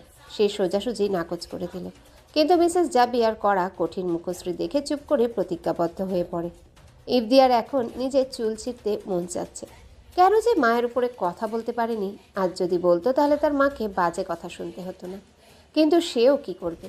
মাকে কোনোভাবে নিরাশ বা হতাশ বা দুঃখ দিতে চায় না। তাই তো মায়ের কথা রক্ষার্থে চুপটি করে বসে আছে রুমে। বাহিরে কি কথা হচ্ছে শোনার জন্য পুনরায় দরজায় কান পেতে শোনার চেষ্টা করে ইফতিয়ার। যুবকের ঠাট্টাময় কথায় চেয়ারম্যান সাহেব সরাসরি বলেন, আপনার স্বামী অথবা অসহান বুরিয়ানকে পতিতলয়ে মৃত্যু ঘ্রাণ পরিবেশ পাওয়া গিয়েছে। সেখানে উনি এক বেশ সঙ্গে রুমে ছিলেন। কথাটি যতটা সরল বাক্যের ন্যায় শুনতে লাগছে, ততটা হৃদয়ের মধ্যে জটিল বাক্যের ন্যায় শোনাচ্ছে। দহনক্রিয়া আরম্ভ হয়েছে হৃৎপিণ্ডে। আচ্ছা, কোনো স্ত্রী কি নিজের অর্ধাঙ্গকে অন্য কারো মধ্যে ভাগ দেবে? এটা ভাবতেই যেমন তিক্ত লাগছে, তার চেয়ে মরে যাওয়া ভালো। মিসেস জাবিয়ার থেকে ফলস্বরূপ কোনো উত্তর না পেয়ে চেয়ারম্যান সাহেব গলা ঝেড়ে বলেন, শুনেন, এমন স্বামীর সঙ্গে সংসার করার চেয়েও ছেড়ে দিয়ে বেঁচে থাকা সে বলে মনে করি। চেয়ারম্যান নিজের সাঙ্গপাঙ্গদের ইশারা করলেন আহসান সাহেবকে রেখে যেতে। তার ইশারা অনুকরণ করে ধাক্কা দিয়ে ফেলে দিল আহসান সাহেবকে। দলবল বেরিয়ে যায়। কয়েক মিনিটের মধ্যে পুরো বাসায় নীরবতা বিরাজ হলো। আহসান সাহেব ঢুলছেন। এখনও বোধহয় মদের নেশা মেটেনিও না। মিসেস জাবিয়া ধপ করে বসে পড়েন মেঝের উপর। ইফদিয়ার এতক্ষণ হওয়া সব কথা নিজের কানে শুনেছে, আর দমে রাখতে পারেনি নিজেকে। বেরিয়ে এসে মাকে সামলাতে ব্যস্ত হয়ে পড়ে। সম্মুখে আহসান সাহেবকে পড়ে থাকতে দেখে মিসেস হালিমাকে বলে, নোংরার কিটকে ধাক্কা মেরে বাসার বাইরে ফেলে দেন কাকি। মিসেস হালিমা আদেশের অপেক্ষায় ছিলেন। তিনি ফোন বের করে ওনার পরিচিত একজন ছেলেকে ডাকেন। ছেলেটা বাসার পাশে টংবাজারে কেনাবেচার কাজ করে। সে এসে যায় পান চিবোতে চিবোতে। লুঙ্গি পরিহিত ছেলেটাকে দেখে ইফতিয়ার ভ্রুকুচকে কাকির দিকে তাকায়। মিসেস হালিমা পরিচিত বলে অবগত করেন। ইফতিয়ার মাকে রুমে নিয়ে গেল। ছেলেটা আহসান সাহেবকে উঠিয়ে নোংরা আবর্জনাপূর্ণ জায়গায় ছুঁড়ে ফেলে দিল। নিজের হাত ঝাড়তে থেকে বলে, কীট পতঙ্গ কিল্লে জন্মলয়, ইস হেগো গুখাইয়া মরে নাকা। নিজের মতো মন্দ ভাষা উচ্চারণ করে ছেলেটা চলে যায়। আহসান সাহেবের জ্ঞান নেই। মদের তীব্র নেশার কারণে আর শারীরিক চাহিদা মেটানোর ফলে তীব্র ঘুম হানা দিয়েছে ওনার চোখে। ফলে যেখানে আছেন সেখানে ঘুমিয়ে গেলেন। ইফদিয়ার মাকে এই সেই বলে পূর্বের কথা ভোলানোর চেষ্টা করছে, কিন্তু মিসেস জাবিয়া চুপ করে আছেন। সে হতাশ হয়ে রান্নাঘরে গেল। মিসেস হালিমা সুস্বাদু পোলাও গরুর মাংস রান্না করেছেন। সেখান থেকে প্লেট ভর্তি পোলাও মাংস নিয়ে মায়ের রুমে এলো। মাকে বসিয়ে খাবার মুখে তুলে দিল। মিসেস জাবিয়া রোবটের মতন হাঁ করে আবার চুপ হয়ে যান। মায়ের নীরবতা দেখে কষ্টে ফেটে যাচ্ছে ইফতিয়ারের বুক। কান্না যেন দলা পাকিয়ে গলায় আটকে আসছে। মনের অনুমতি থাকলে চোখ যুগল রাজি অশ্রুসিক্ত নিক্ষেপ করতে, কিন্তু ব্যর্থ মন নিজেকে শক্ত রেখে অশ্রু পড়তে দিল না। খাবারের পর্ব চুকিয়ে মাকে পরিষ্কার করে বিছানায় গা এলিয়ে দিল। ঘন্টা পেরিয়ে গেল, তবুও মা কোনো কথা না বলায় যেন সন্দেহ জাগে ইফতিয়ারের মনে। দিনের বেলা কেমন আচরণ করে তার অপেক্ষায় শুয়ে পড়ে। রাতের গভীরতা যত বাড়ছে ততই চিন্তার বেগ বেড়ে চলেছে জাবিয়াজের। ব্যালকনির মধ্যে রেলিং শক্ত করে চেপে ধরে আছে। দৃষ্টিকটু আকাশপানে স্থির। আজ আকাশে ঘন কালো মেঘ, যা রাতের আধারে ছাই রঙের আবছা আলোতে বোঝা যাচ্ছে। মনের মধ্যে যন্ত্রণা হচ্ছে, মস্তিষ্ক অকারণে ব্যথার আহ্বান জানাচ্ছে। কেন মনে হচ্ছে এই যন্ত্রণার মূল কারণ ইফতিয়ারকে ঘিরে? সে কি আমার অধপতনের কারণ? নারী, তুমি রয়ে গেলে কিশোরী মেয়ে। তোমার মাঝে দেখিয়াছি কি নিজের সর্বনাশ। এই চরণে কি বোঝাই? কারো পৌষ মাস তো কারো সর্বনাশ। সময়টা কি পৌষ মাসে আবদ্ধ হচ্ছে? পারছি না ভাবতে, প্রচণ্ড ব্যথা করছে মাথা। রুমের ভেতরে চলে আসে, বিছানার উপর টান হয়ে শুয়ে পড়ে।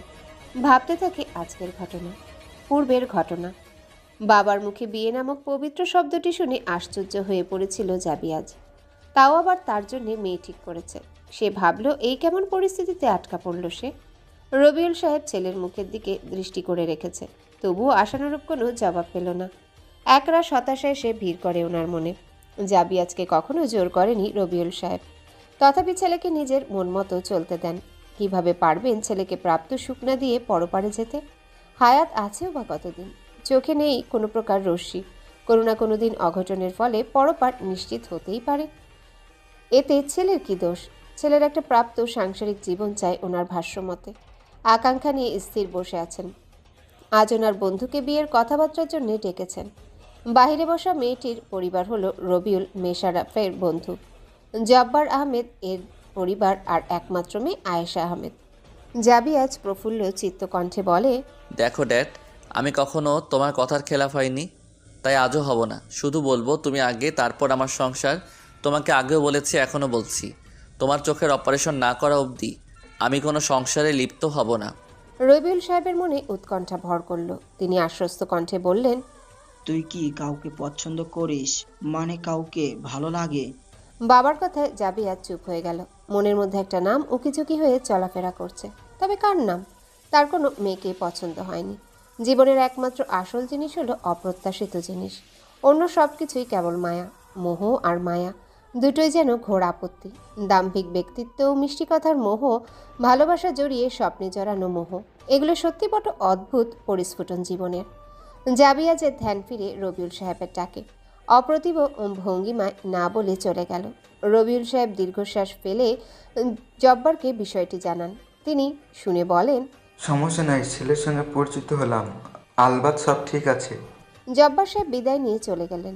দুদিন পর ইফতিয়ারের দিকে অগ্নিশর্মা হয়ে দাঁড়িয়ে আছে জাবিয়াজ। তার সুন্দর পাঞ্জাবির ওপর এক বালতি পানি ছুঁড়ে মেরেছে ইফতিয়ার। ভয় ভীতি কোনোটাই কাজ করছে না ইফতিয়ারের মনে, বরঞ্চ বাঁকা হাসি ঠোঁটের কোণে টেনে ভাব নিয়ে বলে, ইস, অমনি দেখবে না ট্রু লাভ ওয়ালা ফিলিং হয়, ইচ্ছে করে খেয়ে ফেলি। দৃষ্টিকোণ দৃঢ় করে ইফতিয়ার চুলের বেনি নাড়াতে নাড়াতে বদরাগী যুবকের পাশ কেটে চলে গেল। দূরে বটগাছের নিচে জাবিয়াজের বন্ধুগণ হাসিতে গড়াগড়ি খাচ্ছে। ইরফান হাতজোড়া মাইক্রোস্কোপের মতো করে জাবিয়াজের মুখের দিকে তাকালো, যা দেখে ঠোঁট ফুলিয়ে দাঁতের দাঁত চেপে বলে, হোয়াট ননসেন্স! কী সমস্যা তোর? না, আজ সূর্য পশ্চিম দিকে উঠেছে, মাত্রাতিরিক্ত গরম লাগছে। শ্রেয়িতা আবেদনময়ী ভঙ্গিমায় বলে ওঠে। ফেরদৌস দেখে ঠাট্টার সুরে বলে, হেই মেহনাত স্যারের বলদ রানী। তুই শেয়ালের মাথা। ইরফান ঝগড়া থামাতে বলে, আরে তোরা থাম, আজকে পুচকি ভাবি পানি কেন ডালছে রে? ওটা ইয়ার, কিন্তু সেই লেভেলের অ্যাটিটিউড আছে ভাবির মধ্যে। জাবিয়াজের দিকে চোখ মেরে বলে শ্রেয়িতা। জাবিয়াজ শান্ত ভঙ্গিতে কিছু ভাবছে। ওরা নিজেদের কথোপকথনে ব্যস্ত। বাঁকা হাসি নিজের ঠোঁটের কোণায় ঝুলিয়ে দাঁড়িয়ে পড়ে সে। ট্রাউজারের পকেটে হাত গুজে আনমনে বলে, মিস কচুরিপানা, পানি ফেলার শোধ আমি নিয়ে ছাড়বো। জাস্ট ওয়েট, পাতা কষে রস বের করতে আমিও জানি। জাবিয়াজ শ্রেয়িতার হাত টেনে আড়ালে আনে। বেচারি হকচকিয়ে গেল। তার দিকে আশ্বস্ত ভঙ্গিমায় ডেভিল স্মাইল দিয়ে বলে, কাজ নাকি মুনাফা? শ্রেয়িতা চোখজোড়া শুরু করে পিটপিট করে তাকিয়ে বলে, পুস্কি ভাবির ব্যাপারে। জাবিয়াজ পূর্বের ন্যায় শয়তানি নজরে তাকায়, যার অর্থ ইফদিয়ারকে ঘিরে হবে কাজটা। শ্রেয়িতা চুক্তিময় কণ্ঠে বলে, ये लड़की बिना मतलब की काम नहीं करता है। শ্রেয়িতার মৌখিক উক্তি পূর্ণ হওয়ার পূর্বে জাবিয়াজ আহ্লাদি কণ্ঠে বলে, ধান ভানলে কুড়ো দেব, মাছ কাটলে মুড়ো দেব, কালো গায়ের দুধ দেব, চাঁদের কপালে চাঁদ টিপ দিয়ে যা। শ্রেয়িতা মুচকি এসে মাথা নেড়ে সম্মতি দিল কাজের ব্যাপারে। শীতল পার্টিতে আয়েসে বসে থাকা ফেরদৌস ইরফান কিছু বুঝল না। তারা আড়ালে গুপ্ত কণ্ঠস্বর শোনার প্রচেষ্টা করে, কিন্তু সক্ষম হলো না। ইরফান ফেরদৌসকে ইশারায় কি বুঝায়। এতে ফেরদৌস গাল বাঁকে হাত দেখি আমি কি জানি বোঝায়। ফেরদৌস ইশারায় কাছে ডাকে। ইরফান আবালের মতো কাছে গেলে সঙ্গে সঙ্গে তার মাথায় হাত দিয়ে বাড়ি মারে। নিম্ন কণ্ঠে বলে, আমাকে কি তোর জিম্বার সাধু বাবা মনে হয় যে এইখানে থেকে ওইখানে কথা শুনতে পারবো? ইরফান ঠোঁট ফুলিয়ে রাস্তার পাড়ে দৃষ্টিপাত করে। অচেনা তবুও পরিচিত মুখশ্রী দেখে চট করে দাঁড়িয়ে যায় সে। ফেরদৌস জাবিয়াজের বাঁকা হাসি বারংবার লক্ষ্য করছে। ভাবান্তর হয়ে ইরফানকে উদ্দেশ্য করে বলে, কাউরে ফাঁসানোর ব্যবস্থা করতেছে নাকি ওই পোলা? এই এর ফাংশন। পাশে তাকিয়ে দেখে ইরফানের ছায়ামূর্তিও নেই। ব্যাককল বনে গেল চৌপাশে। পর্যবেক্ষণ করে বুঝলো সত্যি ইরফান উধাও হয়ে গেল। ভ্যাবলাকান্তের মতো আকাশের দিকে তাকিয়ে বলে, আল্লাহর বিচার দিলাম তোমাকে, বামুন গেল ঘর তো লাঙল তুলে ধর, হারামির দলবল, আকাম্বার ছাতা। হ্যাঁ মিস বিতি স্যার। তিয়ানা নিজের ডাকনামের পরিবর্তে অন্য নাম শুনে হাঁটা থামিয়ে দিল। তাকে ভীতিসার বলায় রাগান্বিত হয়ে পিছে ঘুরে, কিন্তু পূর্বে সাহায্যকারী ছেলেটাকে দেখে হা হয়ে গেল। ইরফান হাসি সংযত করে নিজের চুল পেছনের দিকে টেনে হালকা ঝুঁকে এলো তিয়ানার দিকে। মাদকময় কণ্ঠে বলে, হাঁ করে দৃষ্টিকোণে চেয়ে থেকো না রমণী, বড্ড ইচ্ছে জাগে অফশরীর অষ্টমেলন করার। তিয়ানা ভেবাচেকা খেয়ে গেল। সঙ্গে একরাশ অস্বস্তি জড়তা এসে ভর করল। নজর সরিয়ে সন্দেহজনক গলায় বলে, আপনি কি বলছেন? ইরফান দাঁত কেলিয়ে বলে, বুঝলে বুঝপাতা, না বুঝলে তেজপাতা মিস বিতি স্যার। হাসি ঠাট্টার সুরে বলে শীষ বাজিয়ে হাঁটা ধরে। তিয়ানা মাথার উপর দিয়ে গেল ইরফানের উক্তিগুলি। গালে হাত রেখে তার যাওয়ার দিকে অন্যমনস্ক হয়ে বলে, না চাই না অকর্মণ্য পোলা কোথাকার। একটু সহায়তা করছে কি ভাব দেখাচ্ছে। আমি ফিতিসার তো তুই হাড্ডিসার। ইফদিয়ার ক্লাসে বসে আছে। তার বান্ধবীর জন্য সিট বরাদ্দ করে রেখেছে। কেউ সিটে বসতে চাইলে নানান বাহানা বানিয়ে সরিয়ে দিচ্ছে। কিছুক্ষণ আগে তাদের ক্লাসরুমে ছেলে মেয়ে একসঙ্গে ক্লাস করে। এর মধ্যে একজন ব্যাকবেঞ্চার ছেলে সে হাই বলে হাত উঁচিয়ে দেখায়। ইফদিয়ার দেখে ফোঁস করে রাগ মিশ্রিত শ্বাস ছেড়ে আবাল মার্কা হাসি দিল। ছেলেটা স্মার্টনেস দেখিয়ে বলে, এই গার্লস, আমি কি তোমাদের পাশে বসতে পারি? মর। নিম্ন সুরে বলায় ছেলেটি। হোয়াইট বলে ধ্যান ফেরায় ইফদিয়ার। সে খুব করুণ চাহনি নিয়ে বলে, কি বলবো দুঃখের কথা ফ্রেন্ড, আজ এই সিটে তুমি বসলে নিশ্চিত মৃত্যু অবধারিত। মানে? ছেলেটি ভীতু প্রকৃতির। কথাটা শুনে ঢোক গিলে চোখ মিটমিট করে। ইফদিয়ার তার দুর্বল জায়গা বুঝতে পেরে বলে, আমার অতীতের ছাই সিটের মধ্যে থাকে। কোনো ছেলে মেয়ে বসলে যমরাজ চলে আসে। এখন অন্য সিটে গিয়ে বস না গাধা। ঝট করে বলায় ভ্রুকুচকে তাকায় ছেলেটা। ইফদিয়ার থতমত চোখে নম্র সুশ্রীর কণ্ঠে বলে, অনেক সিট পড়ে আছে, চাইলে আমার পেছনের সিটে বসে পড়ো। Correct solution. ছেলেটা ইফদিয়ার অনুরোধময় কণ্ঠে সত্যি পিছে বসে পড়ে। বারবার তার পিছনের সিটে বসায় সে হাঁসফাঁস করতে থাকে। মনে নিজেকে গালায় আবার তিয়ানাকেও। ছেলেটা বসে বই বের করে কি যেন নোট করছে। সেখানে আর ধ্যান দিল না ইফদিয়ার। বর্তমান তিয়ানা এসে সরি সরি বলে বসে গেল। একে তো দেরি করে ক্লাসে এলো, তার উপর ঢঙের সরি বলছে, হাসছে। মন চাচ্ছে মাথার উপর কিল দেই। ইফদিয়ার অগ্নিশর্মা নয়নে বিড়বিড় করে বলে। ছেলেটা হাঁ করে লক্ষ্য করছে। ইফদিয়ার ঢোক গিলে প্রস্তুতি নিল পরবর্তী বোকা বানানোর ধাপে। ছেলেটা বসা থেকে উঠে এসে সরু দৃষ্টিতে সন্দেহপ্রবণ কণ্ঠে বলে, এই মিস ভ্যাম্পায়ার, ওই মিস কেমনে বসলো? কই কে বসছে? এখানে কেউ বসেনি, আমি একা বসে আছি।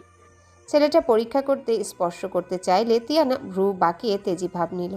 ছেলেটা নিজেকে গুটিয়ে ইফতিয়ারকে বলে, তোমার পাশে মেয়ে বসেছে? ভারী মজার মানুষ তুমি। আমার অতীতের ছায়াময়ী বান্ধবীকে দেখতে পারছো মনে হয়। কি ছায়া? ইফতিয়ার করুণ চাহনি নিয়ে মাথার উপর নিচ নেড়ে হ্যাঁ জানায়। ছেলেটার কপালে ঘাম এসে ভিড় করে। ঠোঁট চেপে ভূত বলে চেঁচিয়ে বাদিকে সিটে গিয়ে বসে পড়ে। ছেলেটাকে বোকা বানিয়ে হেসে ফেলল তারা। জনাব মশিউর রহমান তাদের পদার্থবিজ্ঞানের স্যার এসেই রুটকণ্ঠে দাঁড়াতে বলে ইফতিয়ারকে। ঠোক গিলে মাথা নিচু করে দাঁড়িয়ে যায়। তিনি কড়া গলায় মার্জিন করার স্কেল হাতে নেড়ে নেড়ে বলেন, নিউটনের দ্বিতীয় সূত্রের বিবৃতি করো।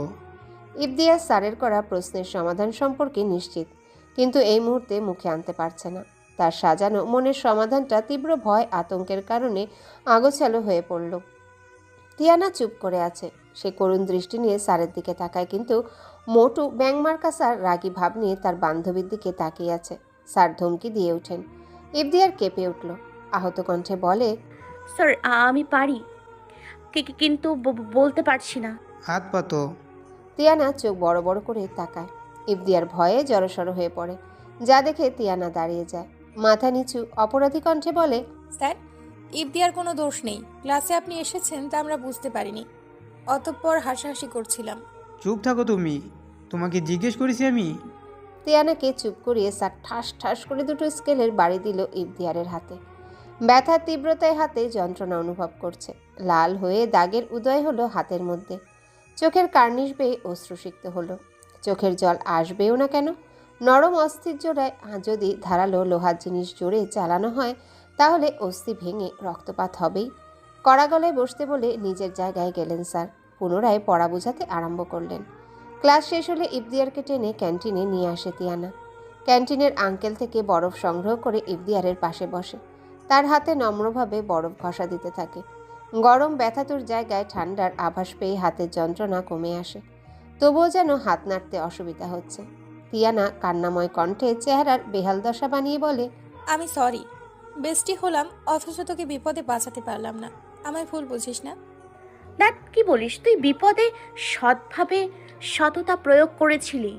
রিভলভার। তিয়ানা উত্তরে ফুপিয়ে কাঁদে। ইফতিয়ার সান্ত্বনা দিচ্ছে। দু বান্ধবীর নিদারুণ দশা দেখে জাবিয়াজ আর ইরফান ভ্রুকুচকে ভার্সিটির দোতলা থেকে আন্দাজ করার চেষ্টা করে। ইরফান জাবিয়াজের কাঁধে হাত রেখে বলে, কি মনে হয়? আমরাও স্কুল জীবনের গণ্ডি পেরিয়েছি। মৃদু হাসে ইরফান।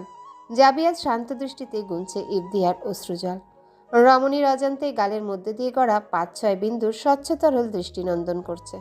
মনের খণ্ডাংশের ঘোর দৃষ্টি নিয়ে ভাবে, রক্ত জবার মতো রঞ্জিত হয়েছে তোমার হস্তাক্ষর। অক্ষরের মালা গাথায় কাটা ফুটিয়েছে বিদ্রোহী রং।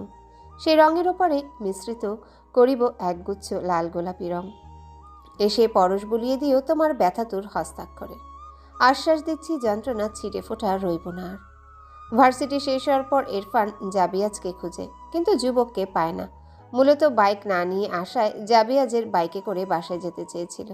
হঠাৎ পিপ পিপ শব্দ দেখে ফেরদৌস গাড়ির গ্লাস নামিয়ে বলে, শোন আয় পৌঁছে দিই, যাবি যাতে গুরুত্বপূর্ণ কাজ ছিল, বেরিয়ে গেছে বহু আগে।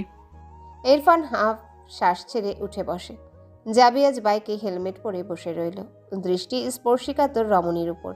ইফতিয়ার মনমরা হয়ে বাসার ভেতর প্রবেশ করেছে। চৌপাশে চোখ বুলিয়ে বুঝতে পারল তার বাবা নামক অমানুষ বাসায় ফিরেনি। সেও মাথা ঘামায়নি। পাডি নিয়ে মায়ের কাছে গেল। মিসেস জাবিয়া চোখ খুলে শুয়ে আছেন। ওনার বেগতিক করুণ অবস্থা দেখে ভয় হলো তার মন মাঝারে। দ্রুত গতিতে ফোন নিয়ে ডক্টর ভাইকে কল দিল। ডক্টর ইসমাইল হক চেম্বারে বসে পেশেন্টের অপেক্ষা করছে। এ যাবৎ 18 জন পেশেন্টের ট্রিটমেন্ট করে ফেলেছে। বাদ বাকি একজন রয়ে গেল। সে এখনও মেডিকেলে এসে পৌঁছায়নি। হাতের ঘড়ি লক্ষ্য করছে আর মুখের মধ্যে বিরক্তির আভা প্রকাশ করছে। ফোনের ভাইব্রেশন স্ক্রিনে খেয়াল করে ইফু পাখি নামটা ভেসে উঠেছে। আজ কতদিন পর রমণীর কণ্ঠ শুনবে। ভাবতেও যেন শীতল হাওয়া বুকের মধ্যে বয়ে গেল তার। ফোনটি রিসিভ করতেই রমণীর কান্না ভেজা কণ্ঠ শুনতে পেল। ছটফটিয়ে ওঠে যুবক। চিন্তিত কণ্ঠে বলে, কি হয়েছে ইফু পাখি, তুমি কাঁদছো কেন? ইসম ভাই, আম্মা আসো প্লিজ। ইসমাইলের বুকের স্পন্দন তেজ হয়ে গেল। আম্মা বলতেই মিসেস জাবিয়াকে বুঝিয়েছে, এটা বুঝতে তার বেগ পেতে হলো না। চেম্বার হতে তৎক্ষণাৎ বেরিয়ে পড়ে। বাসায় এসে মায়ের করুণ দশা দেখে চটজলদি চিকিৎসার ব্যবস্থা করে। ইফদিয়ার রুমের বাইরে পায়চারি করছে। জাবিয়াজ বাসায় এসে ধপ করে সোফায় বসে পড়ে। বাবাকে ঘুম ভেবে নিজের শয়তানি খেলা আরম্ভ করার চিন্তা করে। হাত জোড়া থুতনির উপর ভর করে বিড়বিড় করে বলে, অপরাধ ছোট বড় হোক, শাস্তি সেই হিসেবে দিতে হয়, কিন্তু ছোট বিষয়ে বড় শাস্তি প্রদান করা নিতান্ত অগ্রাহ্য। ইসমাইল মিসেস জাবিয়াকে বিছানার মধ্যে স্যালাইন পুশ করে বেড রেস্টে রেখেছে। মায়ের কপালে হাত রেখে আলতো করে চুমু খেলো। রুম থেকে বেরিয়ে এসে ইফদিয়ার চিন্তিত রূপ দেখে। মেয়েটা বড্ড শুকিয়ে গেছে, খাবার খায় কি নাও সন্দেহ। পালিত বাবা যে পরিমাণে অসভ্য, নষ্টের কীট, তার ব্যাপারে অবহিত ইসমাইল। রমণী জানালার গ্রিল ধরে দাঁড়িয়ে আছে। মুখে যতই না মিথ্যে হাসি ঝুলিয়ে রাখুক, ভেতরে সেও যন্ত্রণায় প্রণয়ের লোভে দগ্ধ হয়। কি হবে যদি একটু ভালোবাসা পায়? খুব কি বেশি চাওয়া হয়ে যাবে সে ব্যাকুলতা? আচ্ছা, পৃথিবীতে সব মানুষ মায়ার পেছনে ছুটে কেন? মায়া পুরালে কি ছুঁড়ে ফেলতে হয়? এটি কি কোনো ইতিহাস বা বইয়ের পাতায় লেখা আছে? মনে তো হয় না। কারণ ভালোবাসা পাওয়ার চাইতে ভালোবাসা দেওয়াটা হলো ভীষণ আনন্দের।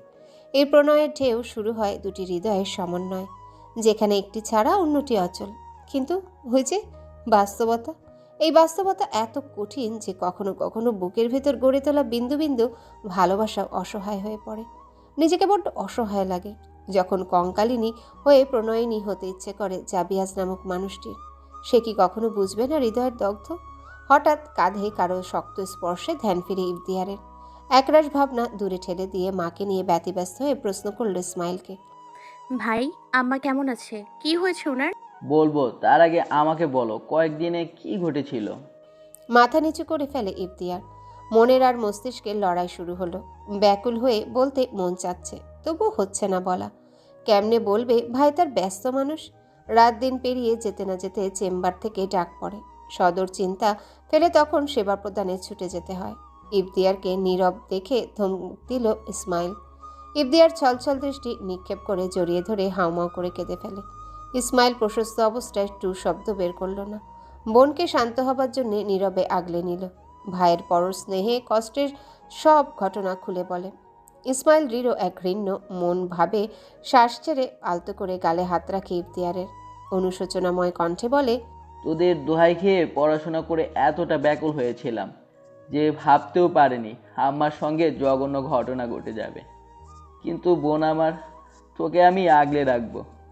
এবার কোনো হেল্পফেল করব না। আম্মা যতদিন সুস্থ না হয়েছে ততদিন তুই আমার সঙ্গেই থাকবি। ইফতিয়ার শটান হয়ে জিজ্ঞাসা করে, আমার কি হয়েছে? তুমি এই ব্যথাতুর কণ্ঠে কেন কথা বলছো? আম্মা প্যারালাইজড হয়ে পড়েছেন, কিন্তু এটি মারাত্মক না। একে স্লিপ প্যারালাইসিস বলে। একজন ব্যক্তি কিছু সময়ের জন্য কথা বলা বা নাড়াচাড়া করার শক্তি হারিয়ে ফেলেন।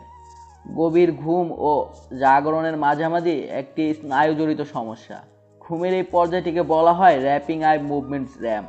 র্যাম হলো ঘুমের এমন একটি পর্যায় যখন মস্তিষ্ক খুব সক্রিয় থাকে এবং এই পর্যায়ে মানুষ স্বপ্ন দেখে থাকে, কিন্তু সে সময় শরীরে আর কোনো পেশি কোনো কাজ করে না।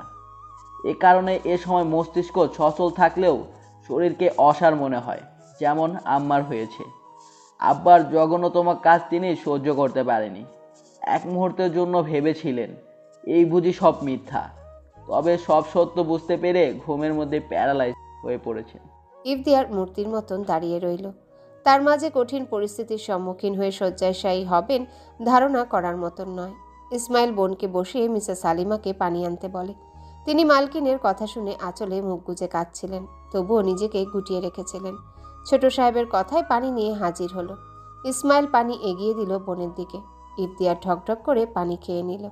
তার মাথায় হাত বুলিয়ে আশ্বস্ত করে বলে, বোন প্লিজ সামলা নিজেকে, আমি আছি এখন থেকে, সব ঠিক করে দেব, দেখিস আম্মা ভালো হয়ে যাবে। ইফতিয়ার উঠে দৌড়ে রুমে চলে যায়। ওয়াশরুমে ঢুকে ঝর্ণার কল ছেড়ে দিল। অঝোরো ধারায় চোখে নোনা জল ফেলছে।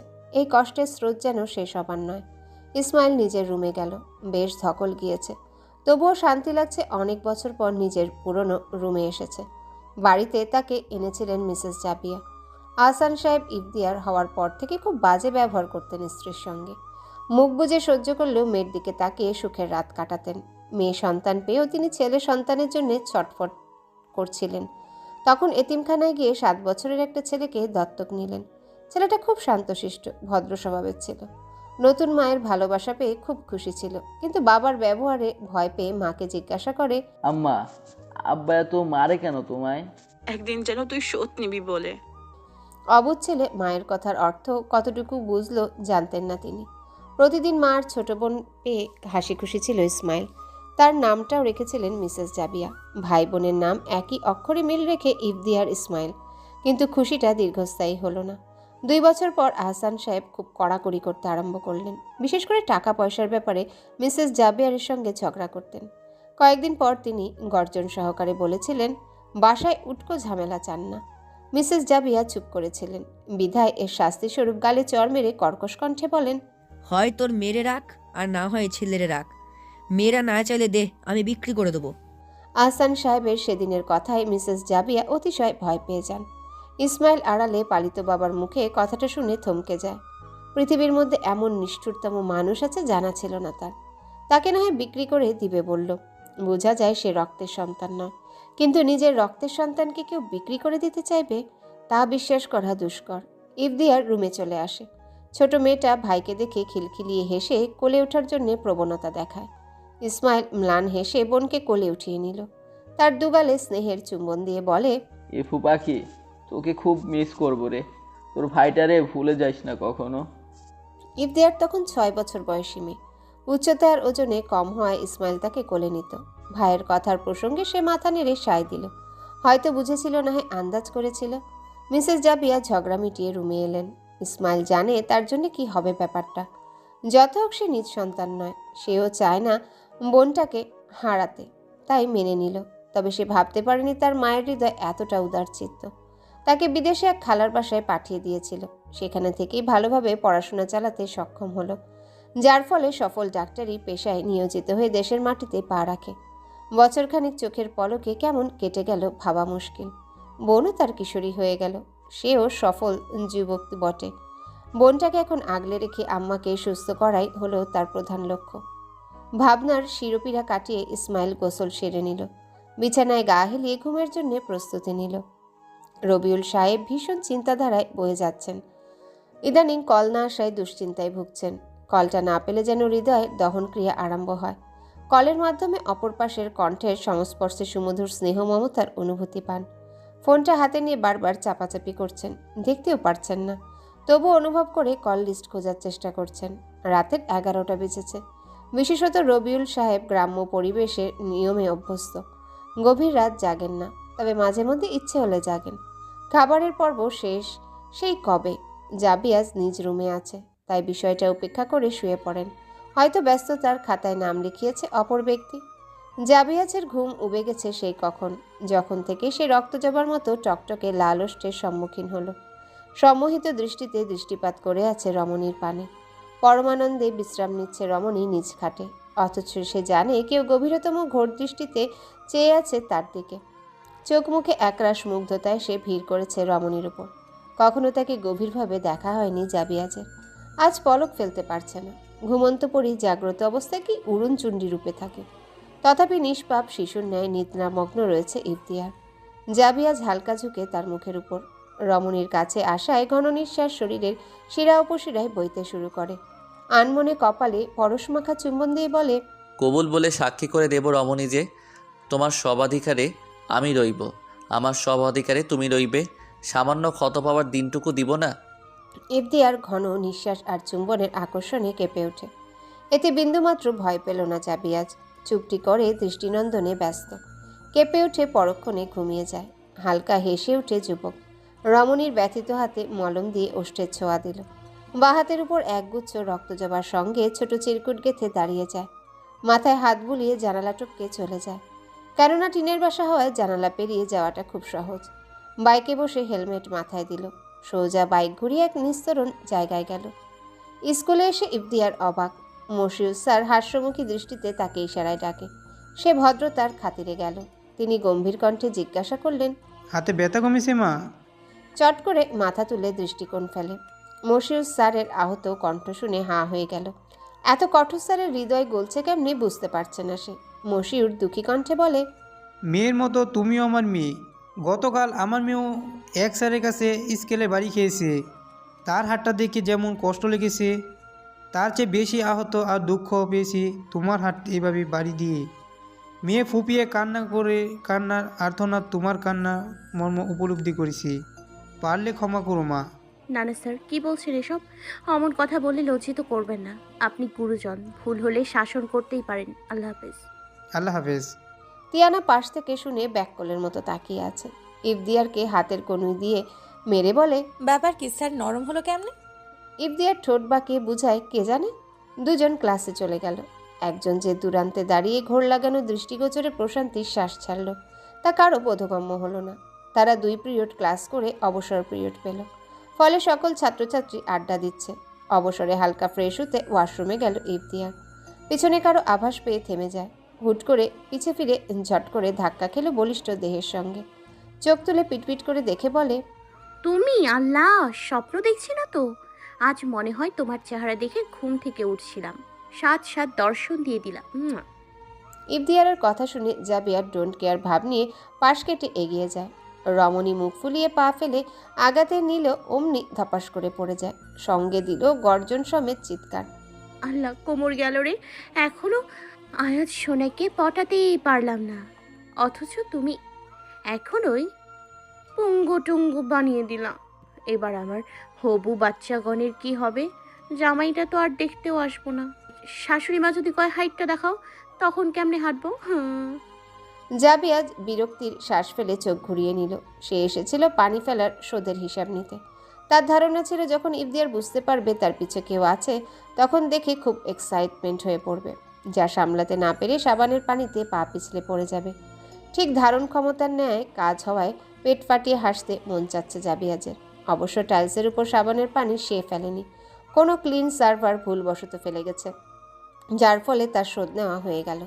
এই মুহূর্তেও গম্ভীর ভাব করে আছে, কারণ রমণী যদি হাসি আঁচ করতে পারে তাহলে ভয়ঙ্কর কোনো পদ্ধতি আমলে নিবে।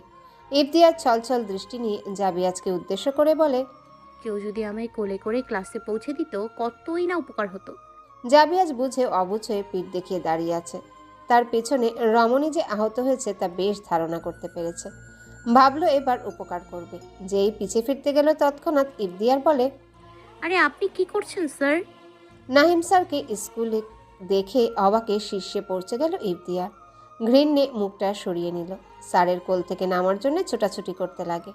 জাবিয়াজ হাত মুঠো করে ফেলে, দৃষ্টিপাত টাইলসের উপর রাখে।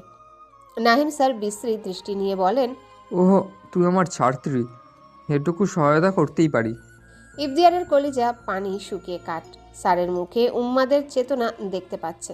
ভয়াবহ পরিস্থিতির শিকার হবে ভেবেই যেন মরমর দশা হয়ে পড়ে তার। নাহিম যেতে নিলে কারো ওয়েট স্যার কর্কশ কণ্ঠ শুনে থেমে যায়। চোখ ফিরিয়ে দেখে একজন যুবক তাকে ডাকছে। নাহিম ভদ্রতার ভান করে বলে, জি। ইফতিয়ারকে নামিয়ে দিন। কেন? আমরা পরিচিতই, সো আই উইল হ্যান্ডেল। তর্জনী আঙ্গুল দিয়ে কপাল চুলকে চোখ জগলে অগ্নিশর্মা স্পষ্ট ফুটিয়ে তুলল, যা ইফদিয়ার দেখতে না পারলেও নাহিম স্পষ্ট দেখতে পেয়ে নামিয়ে দিল। ইফদিয়ার ব্যথা অনুভব করায় পড়ে যেতে লাগে, কিন্তু জাবিয়াজ পূর্বেই কোলে উঠিয়ে নিল। শান্ত ভঙ্গিমায় নাহিমের চোখের সামনে নিজের গুপ্তভার নিয়ে গেল। নাহিম অপমানিত বোধ করে চলে যায়। ইফদিয়ার আশ্চর্যান্বিত হয়ে লাজুক হাসছে, যা চোখ এড়ালো না জাবিয়াজের।